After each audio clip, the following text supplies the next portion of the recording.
Tell him! You tell him I'm coming! Tell him I'm fucking coming!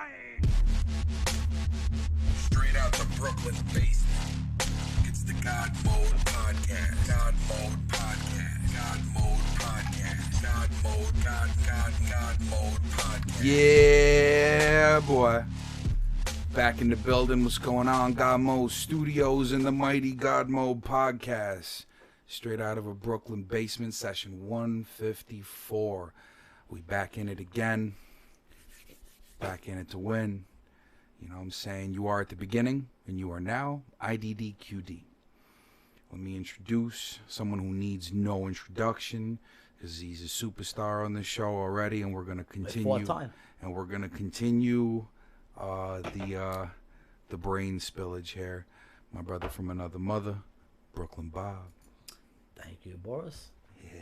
People are going to want me on here because I don't give a shit. I just say whatever I want to say. I need you less. on here because that's... I just say whatever I want to say. This is the way to do it, man. That's it. Also, at the beginning, what'd you say? With the ID dot whatever? IDDQD. What the fuck is that? GodMode. That's the first cheat code in the world that gave you GodMode. You can't die in the game. Oh, it's from a video game. Correct, but it's the first. Oh one. yeah, it's the first one. I thought you lost your mind or something. No, so, okay. God mode signifies immortality within some sorts. Can't be killed, can't be stopped. I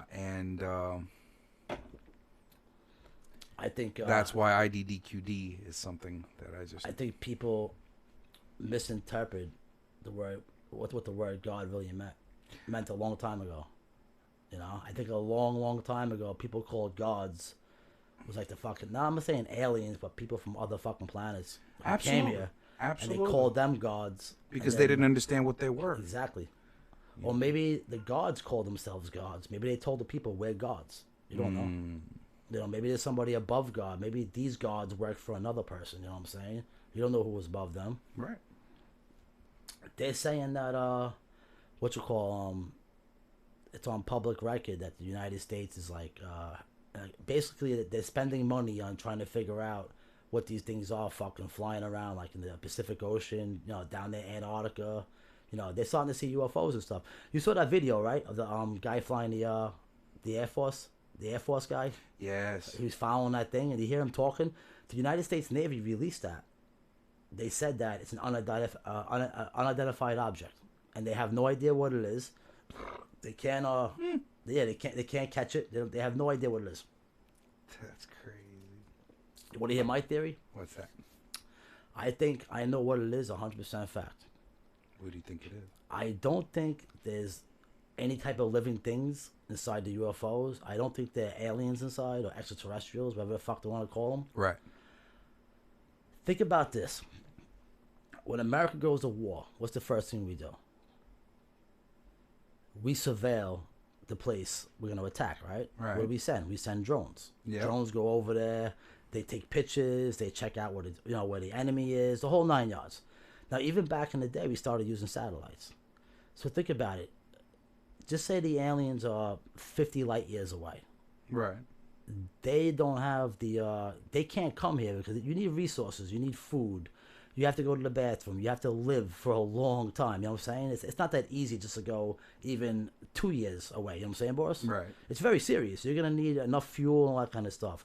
So right now, human beings on Earth, we're sending out like shit in space, like telescopes, and like they're even talking about sending out little discs. They're going to go the speed of light. You know what I'm saying? And they're going to go like all different directions. Yeah, man. So what if the aliens are on their way here? But it might take them 50, 60 more years to get here. What's the first thing they're going to send? They might be sending their drones. No? These little UFOs could be drones. You know why I say that? The way they move around. They move so quick side to side. Exactly. A living thing would be bouncing around in there like a thing. Yeah. So you'd either need technology to hold it or, you know. What I'm saying is the first instinct from human beings to go to Mars right now.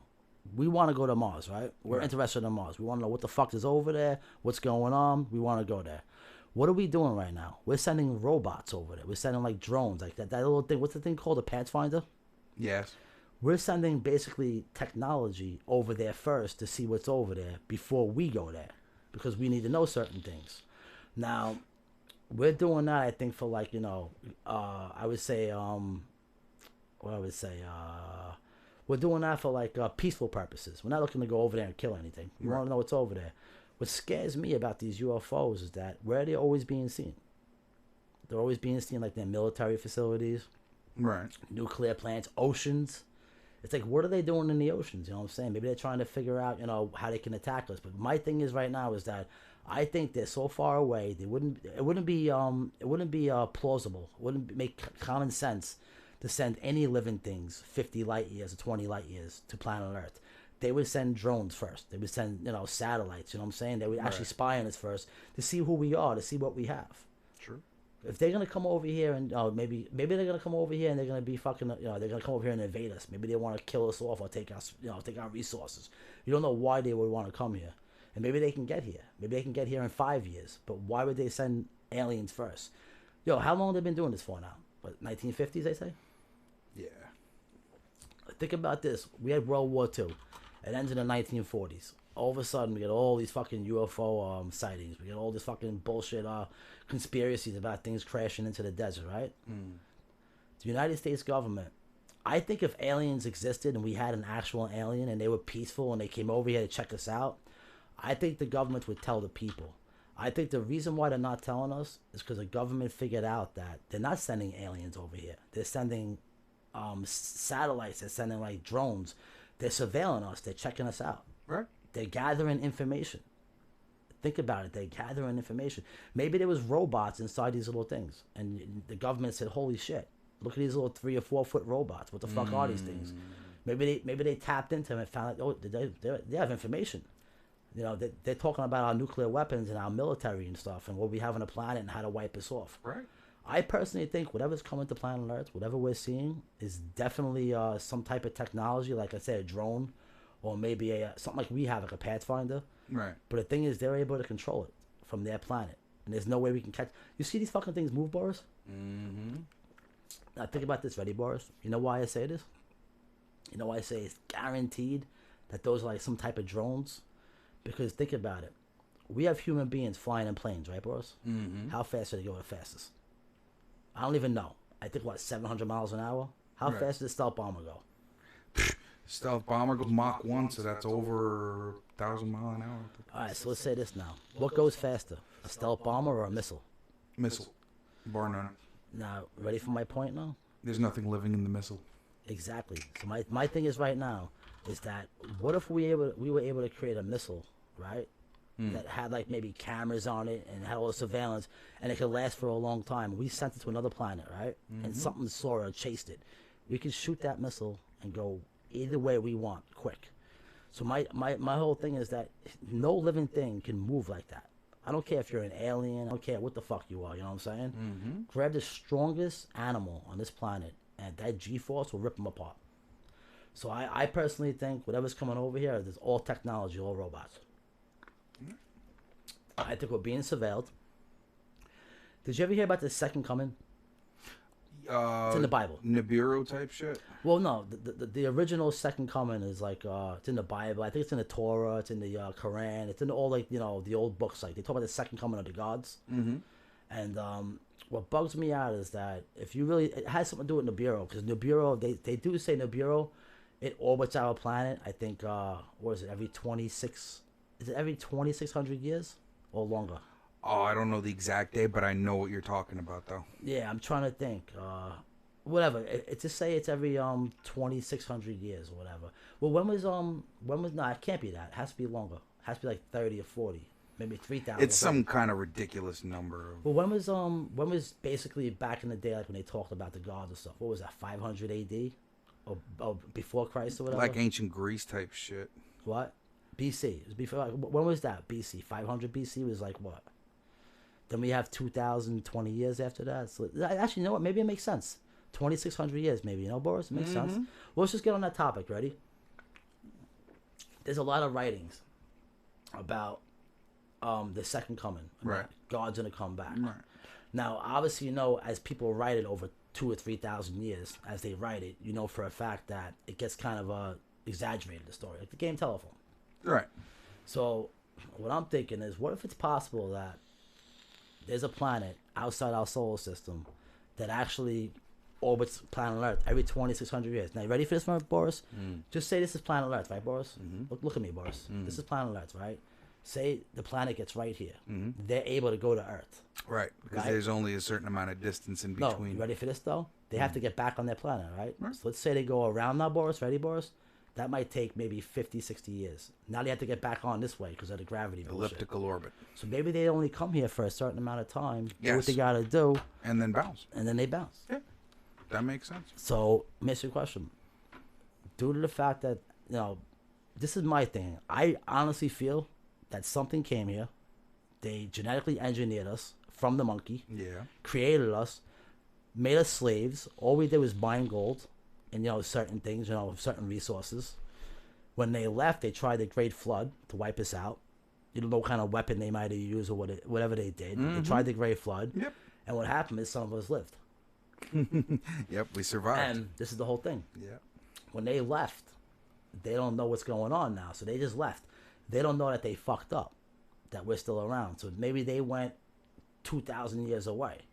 Now, as they're leaving Earth, they have no idea what's going on here. What happens now, Boris? They're coming back, right? Right. What are they going to do first? They're going to send certain drones that go faster than their planet, and they travel here because they want to see what's going on here. What if they happen to see us around World War II and said, holy shit, these motherfuckers are crazy. They're fucking blowing shit up. They're fucking nuclear weapons. So my thing is, what if they're on their way back, but it takes them 2,600 years to keep on rotating in that orbit, you know? I mean, how long does it take for Mars to orbit around us? We couldn't go to the moon any day of the week. We have to go at a certain time. This is true. I didn't know that. We have to go to the moon at a certain time. If not, we'll fucking shoot out to space. We have to leave our planet at a certain time to catch the moon. So my thing is, I really think that this planet is coming back towards our way. It could be hundreds of years from now. But they're surveilling us. And the government knows they're surveilling us because they have proof. They have proof in the history books, proof in the writings, and they might have proof of whatever they caught. Maybe they caught one of these things and shot it down and they fucking studied it. Maybe they got the data out of it, you know? Maybe Right. they broke codes. You don't know. But I do think something's coming here. And I don't think we'll see it in our lifetime. But I do think when it comes here, I think we're getting prepared right now. I agree. I totally agree. Isn't it funny how Russia and America never got into a war? Two superpowers, two sides of a very big scale. Yeah, but there's one problem, though. Throughout history, whenever two people were both dominant, Right. they always fought each other because of economic reasons and resources. Right, So right. when Germany built up, they went after. Well, Germany went to England first because they were strong, and the United States was behind them at that time. They went after England. And then World War II, Germany's goal was to go after the United States. They obviously went to France first. What I'm saying is, when two superpowers never got into a fight. We always came that close. It's always propaganda. Right. But you know, we were smart enough to go, you know what? No, it ain't worth it. But see, this is my thing. This is my question to you. Maybe the aliens want to start a war between this is humanity. This is my question to you. After World War II, what's the first thing United States and Russia started doing?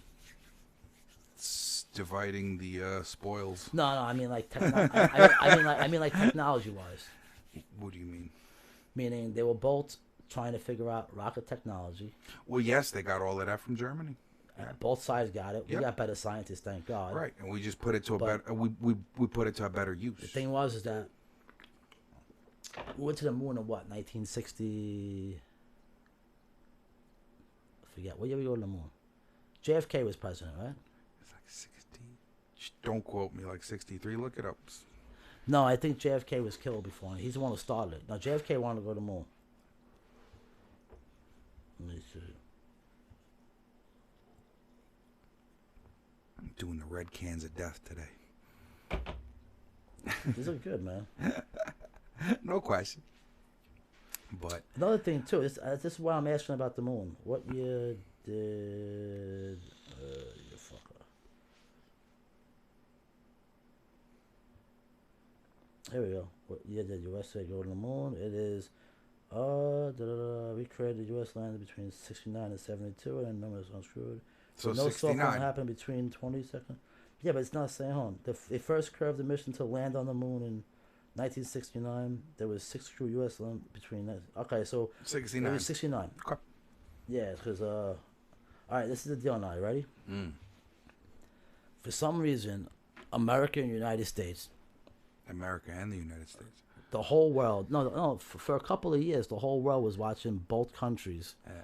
try to go to the moon. It was the race to space, they called it. Yeah. Whoever got there first was going to have, the The advantage. bragging rights and the advantage. No, well, both leaders believe, both governments believe, whoever goes to space is going to be the next superpower because they were both pretty equal back then. You're displaying your technological know-how. Sure, I would agree. Well, with that. Russia, because they got a German scientists, all the scientists were working on space stuff already. Mm-hmm.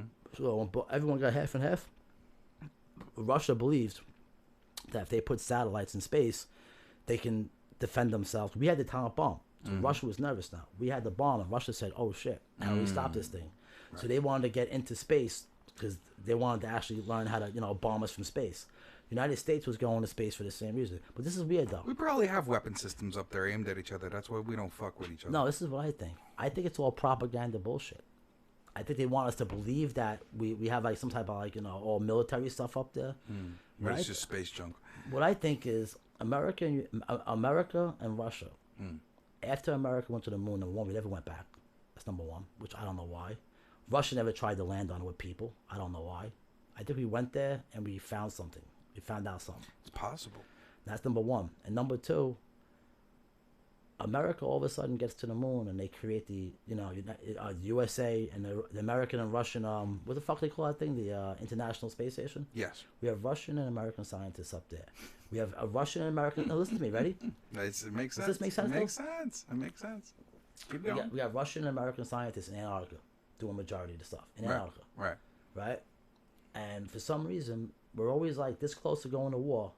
But at the same time, we have Russians and Americans in space and Russians and Americans in Antarctica. It's crazy. So why are we continuing on working on space with them in Antarctica at the same time we're going to go to war? Never figured that out. Certain things you can't go to war about. What I'm saying is I believe it's all propaganda. Yeah. And then now they're letting, now right now, how about this? You know what's funny? Do you notice something? Yeah. Bring that mic towards you a little bit. Do you notice something? China's going out there now. That good? Yeah. That's better. China's going out there. Mm-hmm. And if you notice something, Russia and America have a problem with that. Because when China goes out there and does certain things, they want to go to the moon, they got to kind of let Russia know what they're doing in America. They can't just go there. In a way, yeah. Like, we want to know, why you're going there. What are you going to put there? You know what I'm saying? Antarctica. China can't go to Antarctica. They don't allow them there. There's no Asian people there. I'm serious. Well, they got the whatchamacallem, like the Alaskans and stuff. The what do they call those people? The Eskimos. Yeah. No, they're in Alaska. Just Eskimos. Yeah, but on the other Antarctica's side. down. Antarctica's down the south pole. And that shit is a fucking barren desert of ice. So really, So whatever. All I'm saying is I believe America and Russia know. something. No, they know the truth. And what they're doing is they're keeping it quiet to the planet because I believe they're getting ready to do something about it, maybe preparing for it. But at the same time, they don't want to tell people. There's something in American public record in our government where they said that they can't tell the American people because it would be a threat to national security. And they said it would be like chaos, pure chaos. Can you imagine, how about this? Imagine they tell us on TV that our history books are wrong. And That'd be widespread panic. what if they told us tomorrow, okay, this is the deal, people. Something's coming here, be here in 5 years. We're getting ready to fight. This is who these people are. They would unite the world, to be honest. How about this? What if they told us these people created us? They were the gods. They created us, and But now we have to fight them. and now they're coming here to destroy us. Now we Because have to- exactly. The world would unite. We'd put up a good fight. We'd probably get killed, but we'd put up a good fight. Well, this is my theory now. You ever watch Alien Convict? Yes. Now you saw Covenant. You saw at the end what happened. The robot, the drone, Yeah. killed everybody. The Yep. creators. Yep. You ready for this one? Those were the engineers, right? Those were the gods. So the engineers create human beings, Right. right? Then the human beings create, what do you call those guys? Drones? Now, what do you call them? Androids. All right, so ready? So the engineers create humans. The humans create androids. and the androids create the perfect species, right? Mm-hmm. And what do? They take the perfect species, or the perfect species. Right. What is that? Remember the end where he dropped everything on that planet and just killed everybody?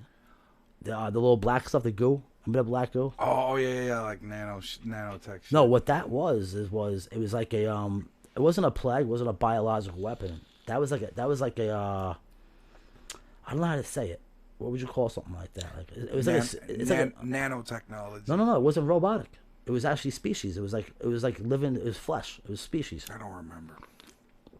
What he did was that the whole point of that, the android, whatever you want to call the cyborg, whatever you want to call him. Yeah. He knew he was created by humans. Right. And he was wondering like, what are humans? He was very interested in that. Right, because he couldn't understand it. That's AI. He couldn't understand it. So he tried to learn. So what he did was, he figured that he wanted to understand humans, but he also said, I want to create the perfect species. And the perfect species to him was not human. The perfect species to him was maybe survival skills, predator skills, living, this, that, disease, whatever.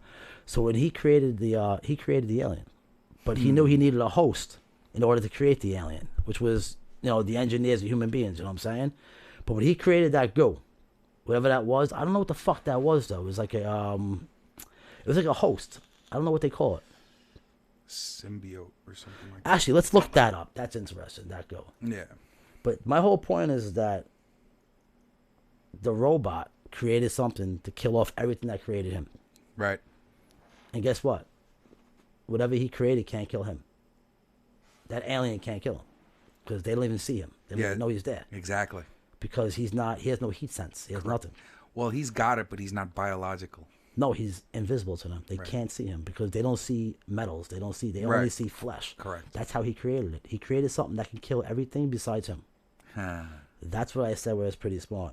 What was I'm trying to think what the black goo was called. Was it the black, how do you spell goo? Goo, G-O-O. G-O-O? Mm-hmm. Black goo, and there you go. I have a name for it.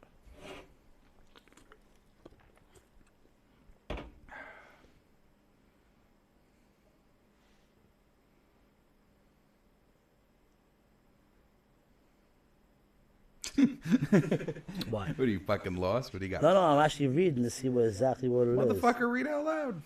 No, hold on a second. I want to get a good thing though. Basically, it's saying it's like a chemical. Yeah, an organic compound. That's what I would say. Like an organic chemical. It says right here. There it goes. It's 15, also known as Agent AD39, whatever, and referred to as a black goo or black liquid. Whether you like the alien color, it doesn't really say what it is. But say it's like an organism. That organism goes into another, say a host. Right, and it knows exactly what to do, and that organism needs to go into a host in order to live. To become the next, like a butterfly. The next incarnation. Yeah, like a butterfly. Absolutely. It has to go into a cocoon to become whatever it is, you know what I'm saying? In this case, it's a meat cocoon. So think about this, though. Maybe we could wipe them out. How's that? Well, number one, how about this? I did see one thing. They said that the United States could not shoot down a UFO, and they couldn't really see them that well. But they said just recently, I think right before the Iraq War, they started testing a new radar system they had.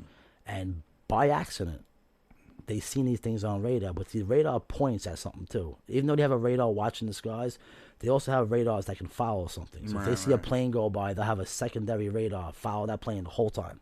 So they could be able to shoot a guided missile at it. Right. But this is the funny part about it. They didn't have to shoot a missile at this thing. When they got it on radar and they pointed towards it, the radar shot it down by itself from the frequency. So something in the radar affected it, and the thing crashed. It's crazy. So now if the United States has created... So it's a frequency they accidentally found that can... They might have found maybe something that fucks it up, just accidentally. And I'll tell you this right now. Where the fuck do we get fiber optics from? I'd like to say smart minds, but I know where you're going to go with it. My thing is like, okay, we had Einstein, right? Yeah. Now he was around World War II, right? Helping create the bomb and shit like that. He was around in the 50s. Right. My thing is, he was fucking intelligent, right? So was that guy Tesla. Yes. So was Van Braun. Yes. But none of them ever talked about fiber optics in their studies. No. No. They talked about the simple, the basics of like energy and like electric and all that shit. All of a sudden, 20, 30 years later, we grab fiber optics. It's too soon, I think. It really is too soon if you think about it. It's too. I'm not taking credit for human rights. We're smart people. But the thing is, to go from... I'd like to see who holds the patents for shit like that, and then dig into it from there. You know what I'm saying? Like, well, my thing is, okay, the 1940s, we create the Mustang, the fighter plane, the Mustang. Thing was fucking amazing. P-40. Yeah, I don't know the exact name, but even to this day, the thing's fucking amazing. I mean, we probably can kill a bunch of countries with these things still to this day. That's how advanced it was at that time. I mean, he destroyed Germany. It'll do some damage. But my thing is, how the fuck do we go from the Mustang in the 1940s to a stealth bomber in the 90s? I mean, that's pretty significant. It is. Think about it. It is. And now I'm not talking about the technology to make it disappear from the radar. I'm talking about the speed, the engine, how to compress things. I mean, the first computer was bigger than your whole block. Absolutely right. And all of a sudden, 20 years later, it's fucking It's in our a quarter the pockets. size. Now, my thing is, cell phones, wireless energy, frequencies. Yep. Whatever sends this information, like me to call you without a wire, they never told us how they actually did that. Beam it up to the satellite, beam it down to me. No, they tell you that. I'm saying, what's the real concept? Actually, it behind bounces off cell towers on the ground. Yeah, but what I'm saying is, okay, it's kind of like Frequency. kind of like teleportation. We're teleporting our words. Yes. All right. Yes. Now they actually don't tell us down to the nitty gritty on how a cell phone works to a cell phone. They just tell you. I'm not saying, but they just tell you like certain basic things. Right.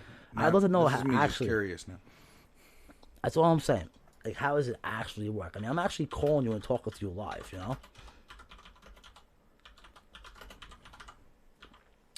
Well, my whole point is, I think America and Russia know, they basically know what's going on. They have a good idea that maybe something's coming. And we have a technology to look fucking billions of years, billion of light years away from us, Boris? We can see things. Maybe we see something. Maybe we know something's coming, These people aren't stupid. Boris, why are we building all these giant telescopes, Boris? Because we want to see what the fuck is out there, Pops. No. Listen, I don't think we really care that much about the stars, about other solar systems. So check it out. In the most basic form, a cell phone is essentially a two-way radio, consisting of a radio transmitter and a radio receiver. When you chat with your friend on the cell phone, your cell phone converts your voice into an electrical signal, which is then transmitted via radio waves to the nearest cell tower. Okay. I hear you.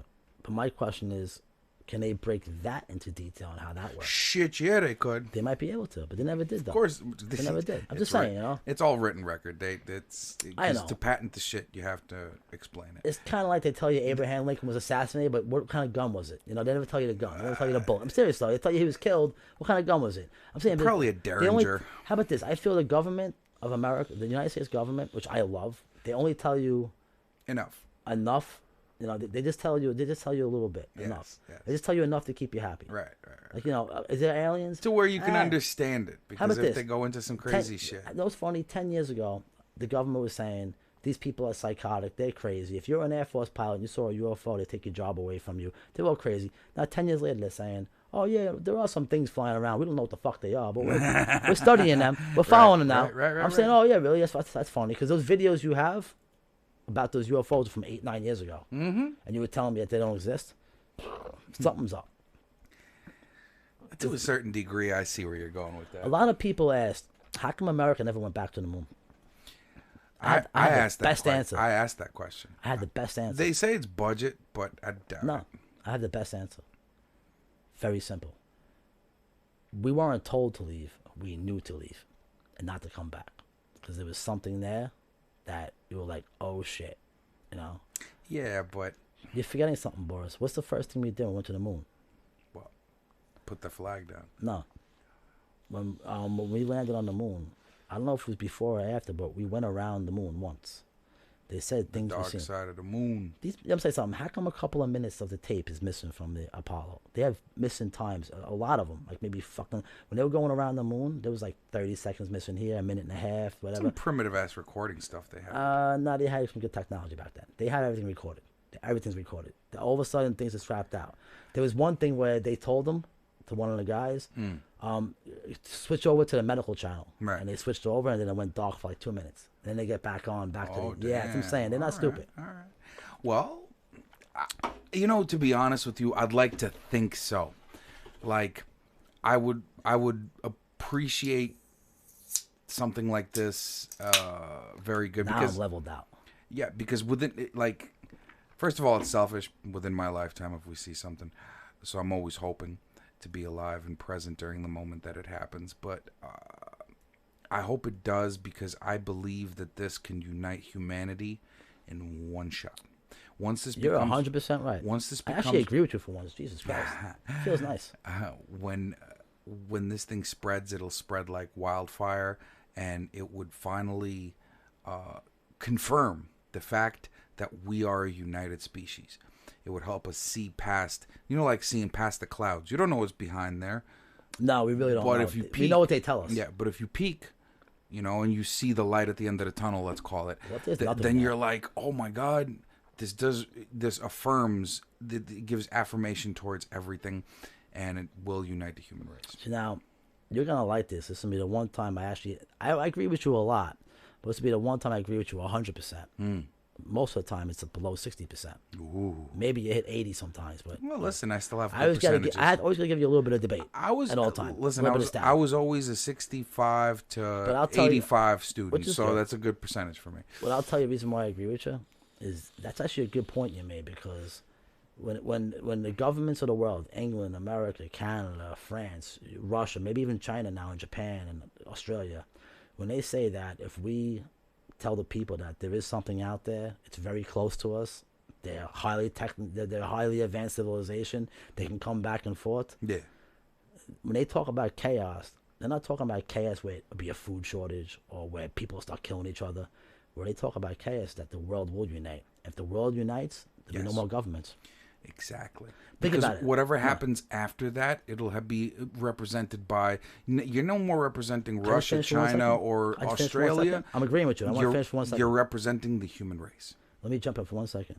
I'm agreeing with you. The species. You basically just said what I was going to say. I'm going to say it in small terms, less words. What I'm saying is, right now we are a planet with a bunch of different countries. Yes. About maybe 10 of them are really on top of their game, living the good life. Everyone else is slaves.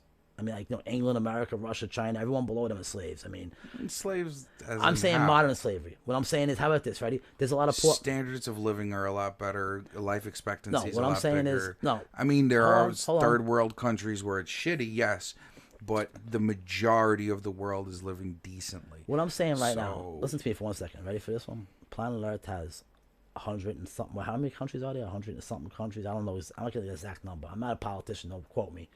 But they have a lot of countries, right? But out of all those countries, you have 10 countries who are significantly richer by a lot from the other 100, right? It could be traced back. Now, what I'm trying to say is that, no, I'm saying right now. Like, you compare America, Russia, China, England, France, Canada, right. even, compare them to Mexico.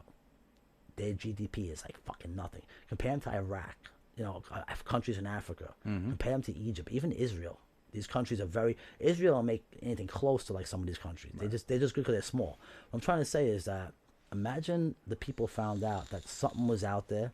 They're going to come here and cause some problems, maybe fucking try to kill us off. If the people unite, we're no longer America, Canada, Russia. You know who we are? We're planet Earth. People unite. People will not hate each other anymore. Correct. People will say, "Yo, listen, man, we got some other, species, some other intelligent life form coming here to wipe us out. They tried doing it a couple thousand years ago with the Great Flood, and they failed. They're coming here to kill us or enslave us. You think people will be fighting in countries? You think there'll be borders anymore? No. You're fighting for absolute survival at this point. No, so you know what you're doing? You know what you're doing? Every scientist, every military will get together. They will not listen to their leaders. They will get together and they will talk. They will trade technology. They will, work together to create technology to beat these motherfuckers. Yes. That's what would happen. Or at least give it the best shot possible. Can you imagine? You saw what happened in World War II when United States, England, and Russia got together and shared technology and shared certain things and worked together. You see what they created? And like, you know, just bullshit like strategies and missiles and shit like that. Can you imagine like America, China, Russia, England, France getting together, even Canada, all their scientists, all their smart people and top leaders putting their money together and creating something that maybe stop these fucking things? Maybe we gotta blow their planet up in order to stop them. You know what I'm saying, Boris? Before they get here. I think we can create something. The human race is very fucking smart. I think we were an accident that, you know, I think we were like a very serious accident by another fucking race of people. I think something created us and we were too fucking smart. Right. And they made us slaves. We fucking mined their resources. We gave them everything they needed. Maybe they needed gold and silver and certain kind of materials. They left our planet. They tried wiping us out. And guess what? They didn't do it. And we were that smart. Because maybe we were just like them, Boris. Maybe they used their DNA with the ape or the monkey. It's possible. Think about it, though. Whoever created us definitely used something from them, you know, from themselves. They had to use their DNA, right? Right. Because they had to be able to communicate with us and understand us. You can't just create another species and try to talk to it. We can't talk to a dolphin. You know, we can talk to a monkey, though. A monkey can't talk back to us. We can talk to certain species on our planet, but we can't get along. How come a whale and a shark can talk to each other? You know what I'm saying, Boris? True. Maybe a lion and a tiger could. Human beings can talk to anything. We can't talk to anything, human beings. A dog can talk to a cat. You don't know that. They could. They talk in body language. Yeah, exactly. They talk without talking. It's kind of a universal thing that we have since we've developed the frontal cortex. They tell you that. No. This is since we've developed the ability to communicate like you and I are now. Body language got put to the side a little bit. When we were still cavemen, body language was very important. Yeah. But now, since we can transmit thoughts, essentially, we don't use body language as much, so it devolved, just like your pinky. Another thing too, my question is, how come we can only go back to like what is it, 10,000 years? That's as far as we can go back. Why can't we go back a million years? No, we've in history, written history. You know, if we find more, then we're going to see more. Like you were saying, where they're finding rainforests in the ice. You know, that was actually a very interesting thing. They're also finding things that are older. So if something lived in the rainforest that was borderline intelligent, we'll find that and we can write more of our story. Yeah, but they're also, my thing is that our story is too short. We're so intelligent, we're so advanced, but we don't go back that far. Think about it. It's not that far back. When we started writing stuff down, the Sumerian text or the tablets, whatever they found, what are they called? The scrolls or whatever? Yeah. Alexandria scrolls. They basically go back, you know, a certain amount of time. And the funny part is, where does everything start? Everything starts like near Africa, near Egypt, like near the pyramids over there, that area, Africa. Right. Everything starts there. Right. Right? So my question is, why it's so short? It really is. It's only about 10,000 years. It's so short. Why can't we go a little bit before that? There's nobody talking about nothing. There's no drawings. There's no nothing. Everything happened like at the same time. So I'm saying, maybe it makes sense that we were created. I don't think God created us 10. Actually, let's see exactly how old humans are.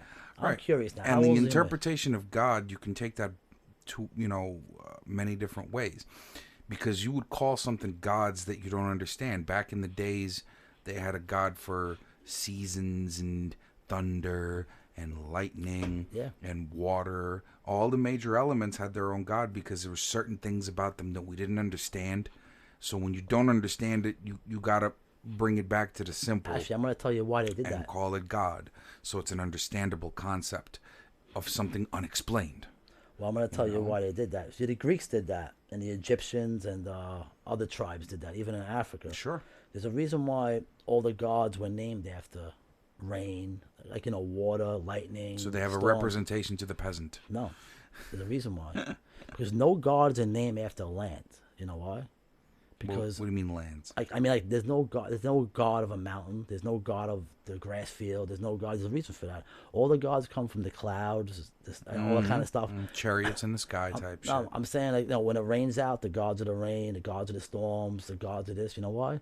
Because whatever they considered gods, they always came from the heavens. They always came from that above, area. above. So when there's a lightning storm, some guy said that's the lightning god. You know what I'm saying? Yeah, Like, he's dropping a lightning. when there was bolt an on us. ocean and like a big storm in the ocean, that's the god of the ocean. Poseidon, yeah.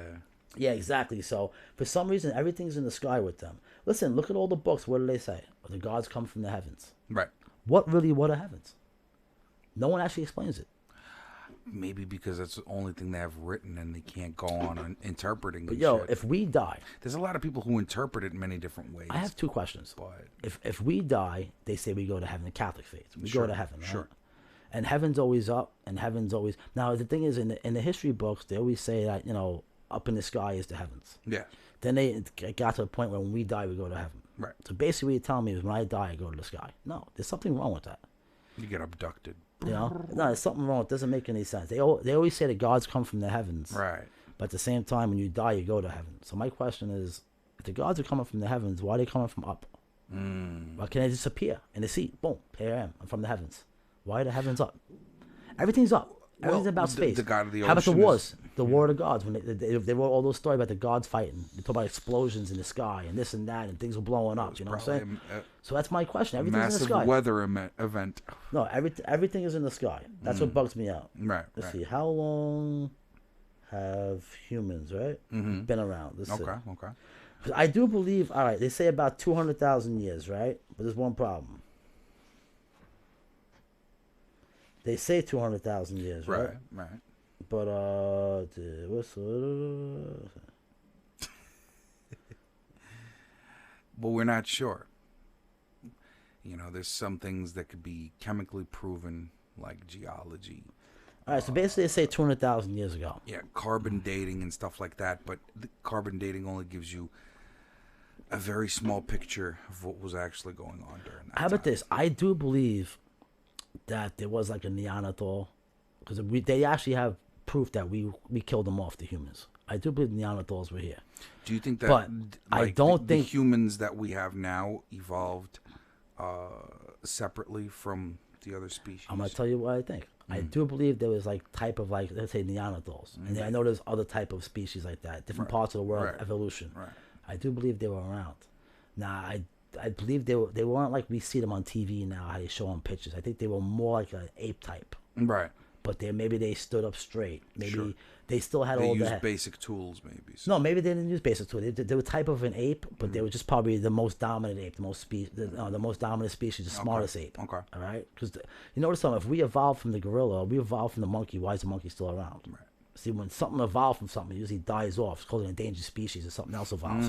So it doesn't make any sense. Yep. So my thing is, I think when they came here, that was the best type of species to use to clone.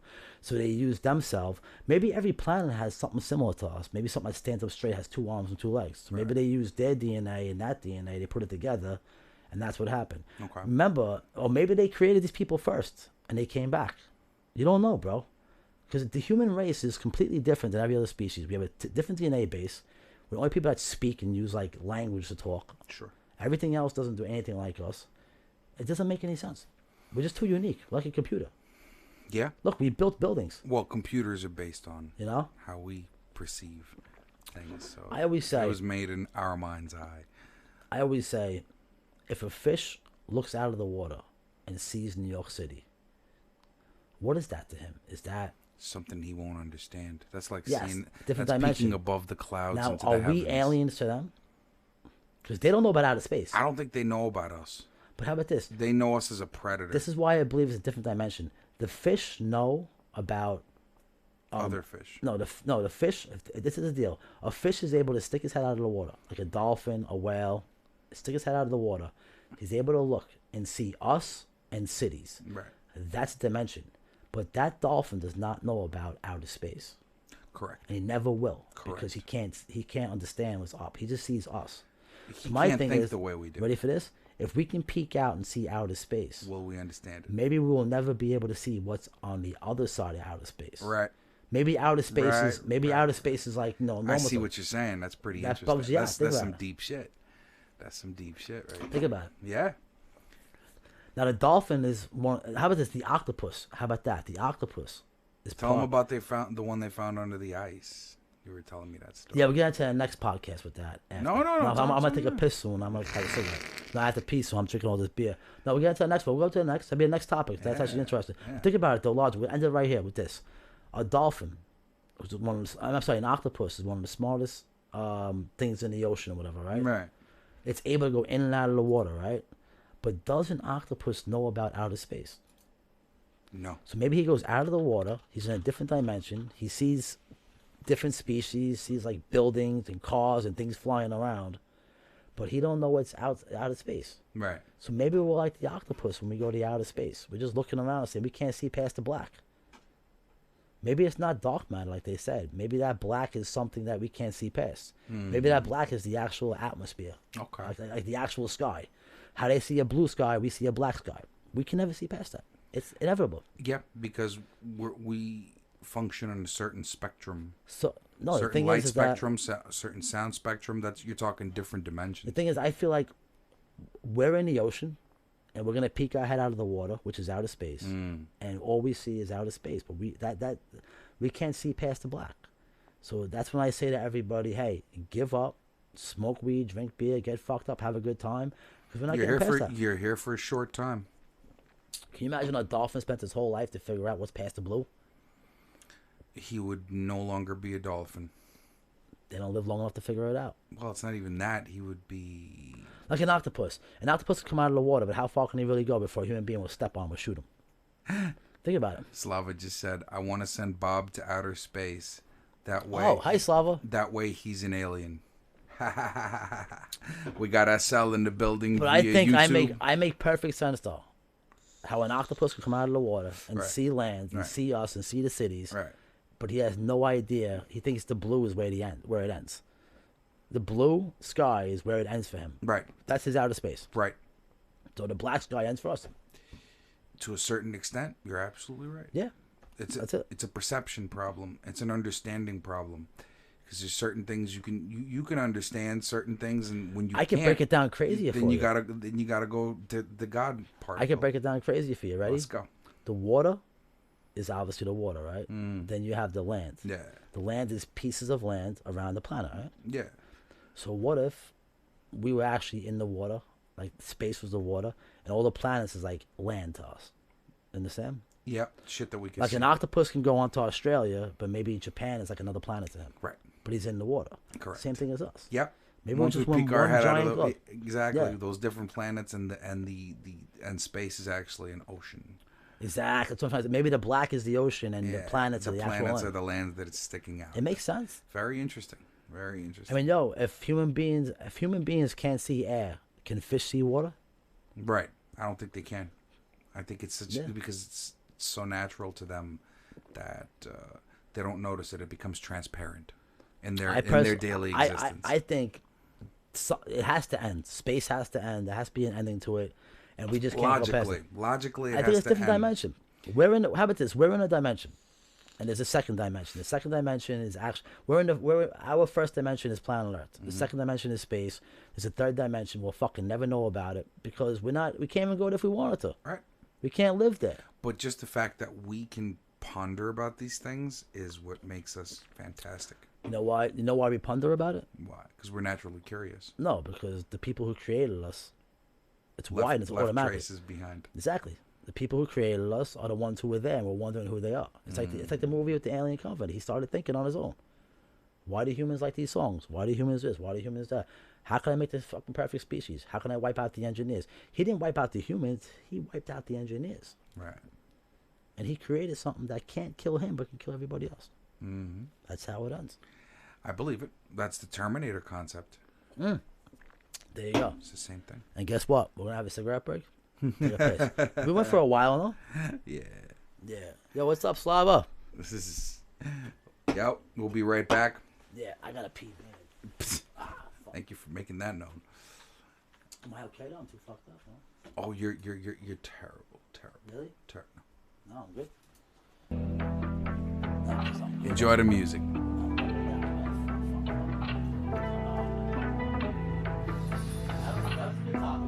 Yeah, man.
for getting high with us.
am ready. Ready. Ready. Am I on camera good? Now you're on camera. Whoa! And we're back. All right. You know what I'm saying? Nice little break. Yeah. A very, very good break for me. Yeah, you learned some new shit out there. And yeah. some shit we're going to talk about, which I'm excited about. All right. This is the deal. Talk to me.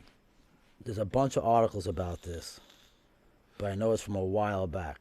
But it's about Russian scientists Right. were in Antarctica. They drilled down the ice at first to see if anything was living down. They found life down there. Then their next idea was, let's go, send divers down there. And there's a story saying they send divers down there. How many? How many guys? I don't know exactly. It's in a YouTube video. We can't play it, you said, right? Right. So, let me see. Antarctica is not what they don't say exactly. It doesn't matter.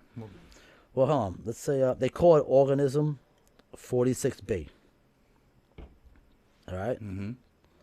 And they say, I don't think it's true, though. 40 arms. I don't think that's true. I think that's a bunch of bullshit, though. But I actually will look at the article. I do know a lot about it. I do know that there was... Tell me what you know. I don't want to hear it here. I know there was a couple of divers. And I do know that I think two of them got killed. Mm-hmm. Now hold on a second. What the fuck is this bullshit? Yeah, I accept the privacy bullshit. So nah, it's all this stupid shit pops out. So basically, they say 46B. Let me see. Whatever. They went down there. Let's. I'm not even interested. Yeah, but I actually want to see like the actual story because they say like. Well, you gotta. All right, so they say it was 33 feet long. Okay. All right, that's what they say. It was down there 30 feet long. Mm-hmm. Now, this is the thing that bugs you out, though, about it, though, is that whatever was down there, it was like millions of years old. Because obviously it never left. Evolved down there. Yeah, it actually lived under the ice this whole time. It's definitely millions of years old. So, obviously, everybody knows the longer something lives, the more smarter it gets, the more evolved, you know what I'm saying? Sure, if it survives, absolutely. So, what bugs us out, they said when the divers went down there, I told you before outside, that they said that this thing was able to fuck around with their frequency. Like on their radio, like the two-way radio, you know?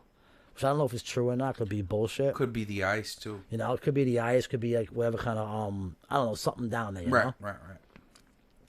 But the fact that this thing actually, like, it mimicked another diver. What do they call it? The camouflage? What do they call that thing when they change octopuses? Camouflage, I'd say so. Yeah, but what do they call the actual changing? You got me there. Because they basically transform into a rock, you know what I'm saying? There's a certain name for it. Yeah, I forget what it is. Yep. Because a chameleon does camouflage. There is a name for it. It's a form of camouflage. It's something to do with their cells. It's like chemical camouflage. Yeah, it's something to do with their cells where they're able to actually turn into a rock. Right. And then nothing can kill them in the ocean. Right. This thing actually turned himself into like a diver. Now, the scientists... Because it didn't know what it was mimicking. Yeah, the divers who told the story said, we thought it was another diver. And the guy went near it. This thing ripped his fucking arms off, his head off, ripped him into pieces. Now, somehow they were able to catch this thing in a net or something like that. They captured it somehow. Maybe they hit it with a tranquilizer. I mean, Russia has technology like us. I mean, they're fucking crazy bastards. So they might have had the balls to go down there maybe and, try to catch this thing. There's some guy named Vladimir. But they actually you come caught with it, me though. now. But my question is, How about this, though? My question is, why would Vladimir Putin use that? How could you use an octopus as a weapon? You don't know yet. You have to do research on it. What I'm saying is, like, a little bit. I mean, right now America's creating drones. We're trying to create like robots, like Terminator type shit. What the fuck is an octopus? Even if it's 33 feet long, that's lived under the ice. You don't know what secrets it holds in its biology. I mean, it says right here, revealed the octopus could also use its tentacles to kill, even if they had been hacked off its body. What? Yeah, they said Dr. Pandalka claimed another of his colleagues were killed by a tentacle many hours after slicing it off with an axe. Oh, wow. And how... Oh, I'm saying he sliced off a tentacle? And it would have wrapped around him and killed him? No, he sliced it off, and that thing went after him and killed him. It was off the body already. The tentacle That's itself. like me cutting off your arm and your arm. My arm coming after. And it fucking kills That's me. nuts. He said later that night, it slithered across the ice bank and strangled her. Oh, what? Actually, it slithered across the ice bank. Didn't kill her right away. It waited. What? So that's pretty fucking wild. Yes. It said after 5 days battling the animal, the remaining scientists finally trapped organism 46B in a tank They brought it to the surface, but were shocked when it was seized by the Russian officials. Who told, Shocked? Yeah, who Shit, told why the would waiting you be? international press nothing had been found. Why would- Dr. Podalka fled the country and raised the alarm this week. He claimed he had discovered Mr. Putin's plans to use the animal as a military weapon. So my thing is, okay, you know what? I can understand if you found maybe a plague, a bacteria. Mm-hmm. There's bacteria down there. That's prehistoric. We would have no immunity to it at all. Exactly. You can kill off the whole planet. Shit, yeah, So good. if he grabs like maybe a bacteria or maybe some type of, whatever, anything. Biological weapons, the scariest ones. Even bro. if he grabs some type of species, maybe a bug. Yeah, what if you can clone that thing?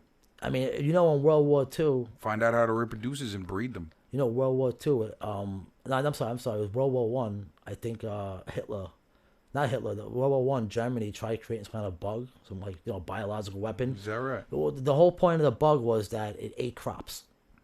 It killed crops. Have you heard about that? Oh, yes. So yes. what they did was they basically tried to put them into like a bomb, where you can, or some kind of thing Drop where you 'em. can drop them, Yeah. and they plan on dropping it in England, United States, and kill the whole agriculture. Right, so they have no So food. That's like crazy. a bunch of fucking morons. That's fucking crazy. That's this that's still a biological weapon. This is the best part. Like a bunch of morons, they obviously had to test it first. So what they did is they tested it on a farm in Germany, in their own country, and they dropped it. They dropped like hundreds of these things, and like some kind of whatever. I don't know if it was contained. I don't know. Yeah. I don't know what they dropped. Maybe Right. a parachute. Yeah. But only 10 lived. They found 10 alive. And then they just say they abandoned the project. Say we can't do it. We're not going to shoot a missile to America. These Yeah. things aren't going to live. It's pointless. Why put money into it? Exactly. Let's create something else. But what happened was months later, all the crops in that part of Germany started getting eaten alive quick. Oh, shit. There's some kind of bug or something like So that. the bug. So it kinda, like, That's backfired on 'em. Crazy. That's crazy. But yeah, I'll tell you right here. But it proved that it worked. Oh, this is what crazy too. The doctor said he warned these plans and any possible plans to breed more of the creatures could prove devastating. He said some species of octopus lay 200,000 eggs. Woof. Imagine if they were deposited in reservoirs and lakes across North America. That breed like calamari would get cheap. Well, you know what? Maybe Putin is looking at the thing as a weapon, as maybe killing our fish off. Yeah, it could also be used as a food source. No, the thing is that how can an octopus? It's not gonna kill us on land. We'll fucking shoot it with a gun. We'll blow it up. Give it time; it'll learn. No, I'm saying is how can he use it though?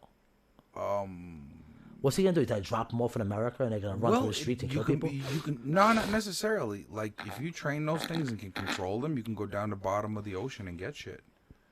You know what I'm saying? Shit like that. Yeah, but the thing is, how are you gonna train it? You don't spend the That's same a money. different question.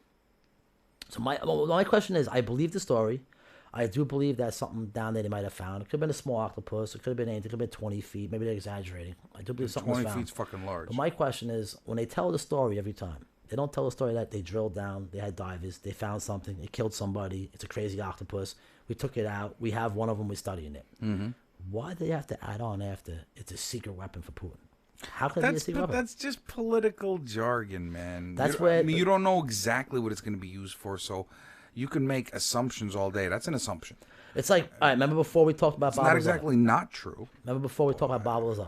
Bob Yeah. Lazar was on Joe Rogan. Yep. I love Joe Rogan, I always say I'm it. going to watch that episode. That's one episode that I Yeah, missed. but there's one problem I have with the episode. I love Joe Rogan, and I actually have more respect for him now that he actually hit him with the right questions. 'Cause I watched Bob Lazar be interviewed by hundreds of fucking people, 2020, news people, just regular journalists, just people doing videos. They pay him $20,000 to talk to him, and he always told his story. I think the reason why I believed him, or maybe somewhat believed him, is because I wanted to believe in these aliens. right. Now, when he talked to Joe Rogan, Rogan asked him, "How old were you when you started working there?" This guy's saying in his 20s. Right. And he didn't say 25, 23. If you ask me right now, hey, Bob, how old were you when you were first in jail? I know the age. Right. How old when your kid was born? I know the age. How old when you first went on vacation to California? I know the age. Mm-hmm. But him, this is like, I mean, you saw a fucking The UFO. only hope for a glimmer of truth. How about this? This is a guy who was looking for a job, he said. He was a scientist. He applied for a job with some guy he knew. This guy calls him and tells him to come to Area 51. They set it all up. Joe Rogan asked him, what was the first day like? Like, what'd you have to do? He's like, I had to sign up and I had to take, I had to, they gave me some kind of information on what I was going to do and I had to, he didn't like. What he asked him like, "What year was that? How old are you? You know, I mean, like, how'd you get there?" This Right. guy, when he asked him, "How'd you get there?" He said, "Well, I hopped on a plane in Vegas and they flew me there."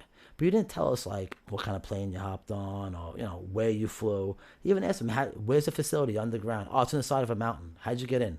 "Well, I got in through these doors on the side." He didn't tell us like they didn't tell you he's in a hangar. What I'm saying is that He didn't go into details on it. when he asked him about the job interview, when he said to him, like, when you first apply for the job, we have a resume, we understand that. You mail it out. But when he actually sat you down in the room, Right. what did they ask you? What did they say to you? All Bob Lazar said was, "Oh, they gave me a piece of paper. I read it. And that was it." And then he was like, "What was on the paper?" He was like, "Oh, it was about the project I was going to work on." Which one thing Bob Lazar said was smart. He said the UFO that they were studying, the propulsion system, what they would do is get maybe 20 groups of scientists, maybe 2 in each group, 3 in each group, all different. Okay. And they would give each of them a piece to study look of the at. UFO Yeah, to get- for one reason. To get different, see if they get the same results on them. But for one reason, no, not the same results. They give them different things. One guy will study the metal. One guy will study the propulsion system. Right. One guy would study maybe the, I don't know, maybe the computers inside of it. Yeah. One guy would study the wires. The reason why they did that is they didn't want, The other guys knowing about it. no, they didn't want a group of people to know everything about it. What's up, Charles? Welcome to the party. I'll give you an example. Just say a BMW, right? They want 20 people to study a BMW. One person will study the tires. One person will study the leather. One person will study the windows. One person will study the engine. Right, absolutely right. One person will study the gas tank. One person will study the lights. The compartments of it. Different compartments. So what happens is you don't have a group of people who know everything about the whole thing. Right. Because then they'll figure shit out. So they basically, Bob Lazar says they threw him in a room with another scientist, and they gave him a propulsion system, which was the engine. They put it on a table on a metal plate, which to me sounds like bullshit. Because this is my thing. It's probably radioactive as shit, man. Holy shit, you are on the same page as me tonight. man. I'm going to tell you why. Because when they have a nuclear weapon, if they were to ask people go study it, just say you dropped a nuclear weapon 3,000 years ago in some fucking cave, and people went to go study it. Now, people would die right away from the radiation within minutes. They would have cancer and die. Within days, everybody would be dead that went near it. Right. People would see other people dying from it. So nobody would go in there and see it. So you have a propulsion system from another planet, Right. right, that you don't know what the fuck it is. And you're just going to plop it on the table. And you know what a propulsion system is? Energy. It's like Potential energy. But the thing is, how much energy would, if we are correct, how much energy is in a propulsion system? Well, that one was No, quite a lot. If what they say is true, and these are like this energy is that small and compressed, that is energy, thousands of atomic bombs. Yep. So you think you're gonna pull this thing out on a fucking plate and just turn it How on? would they know to even pull it out? Like, No, what I'm saying is Rob Lazar said he walked in the room, he met the other scientists, and he saw the propulsion system on a metal plate. wasn't a piece of the propulsion system? No. It was the actual propulsion system. He said it was about this, like the size of a basketball. Okay. Of the size of a basketball. And he says when they went in there, it was on a metal plate, and they were able to turn it on and off. So Joe Rogan asked him, how did they turn it on? Yeah. And he said, I think he said something like, it's through like energy, like radio wave. I don't know what the fuck he said. So certain radio waves and turned it on. Or, he told Joe Rogan that, this is what bugged me out. He told him, they asked about, are you the first person to see it, like the Bob Lazar? Like, how many people worked on this? Because there might have been other people. Could be, how long was it there for? 1 year, 5 years? Right. The Bob Lazar, I believe him when he says, I don't know. It could have been 10 years, 20 years, 1 year. I don't know. When they put me in the room, they just showed it to me. right. But then he said, Bob Lazar says, but I think the guy before me, there was an accident. That's what my partner said. That the guy died because he tried to cut it open or do Do something. something, yeah. And he blew up. So my thing is, if that guy died by trying to do something to this thing, why is that thing still here? And why is it on a metal plate? If that thing was to go off, I think it'd be a little bit bigger than a nuclear explosion. Some of the things he said just didn't scientifically match up. Maybe there's some shit that, you also got to figure that. Wait, no, how about this now? Nobody tells me? He may have been tainted to lose his memory. Yeah, but Don't how about this forget. though? You want to laugh? Bob Lazar said when the thing is on, he said when you put your hand near it, the gravity pushes it away. So you can't actually touch it. It's like two magnets. Oh, I see. You can't touch It's it. like repelling, yeah. So my question is, if the last guy died because he tried cutting it open, if he can't touch it, They might have, while it was on, maybe he tried cutting it while it was off. maybe it was off. And then at that point, whatever is inside didn't agree to being cut. Possible. I just think that part of the story kind of made me say, yo, Bob Lazar, maybe you're lying now. Now, another thing. It's you can't understand it, so it's hard to see if it's right or wrong. Like another thing with Bob Lazar. And I want to believe him. I watched every documentary on him, everything he said. And his story always was the same. And the reason why his story was always the same, because his story was short, cut, and dry. Like he would say, I worked at Area 51, Right. S4, I seen disc shapes. He never told them what color they were or how big they were. So over the years, he always stayed to that same story. That's why it was always believable. You know, he never got into detail saying, he said one time there's an American flag on one of them, which kind of doesn't make any fucking sense. Why would America put a flag on a UFO? Unless it was theirs. Maybe they tried to build one of their own. No. When he said when he walked in, he saw a UFO and there was an American symbol on it, like an American flag symbol on it. And I was like, why would America put a UFO? First of all, if America found a UFO, they would not touch that fucking thing with a can of paint. That thing is not getting touched. The only thing that's going to happen with that thing is people are going to study it. They wouldn't put an American flag on it. Because you don't know So- what happens when you touch it. What I'm thinking now is maybe Bob Lazar was at Area 51. He was at S4, and when he came there, he might have seen disc-shaped objects. But he can But touch maybe them. maybe the USA, maybe the U.S. created them. The government were making them because they Right. were making this shit anyway. Maybe they were trying to mimic This, it. Yeah. this was in the 80s. Yeah.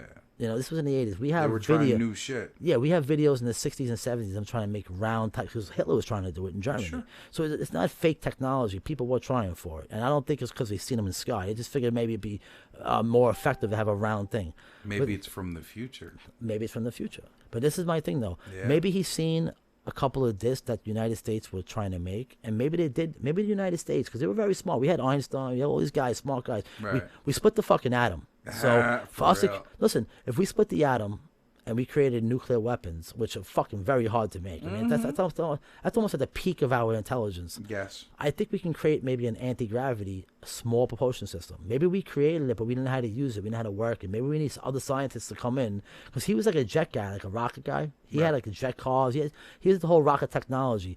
So maybe they just needed somebody to come in who was more educated 20 years later and try to maybe improvise in this thing and maybe make it better. You know? True. Think about it. True. So my thing is, I don't think what Bob Lazar saw was anything extraterrestrial or alien.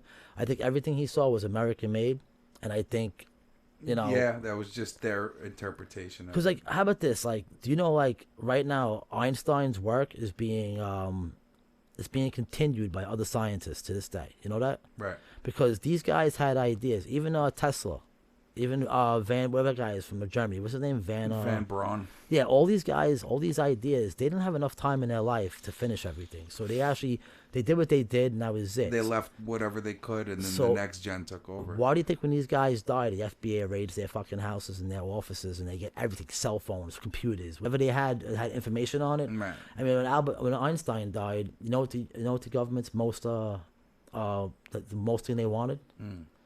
The notebook. No, not the notebook, the envelopes.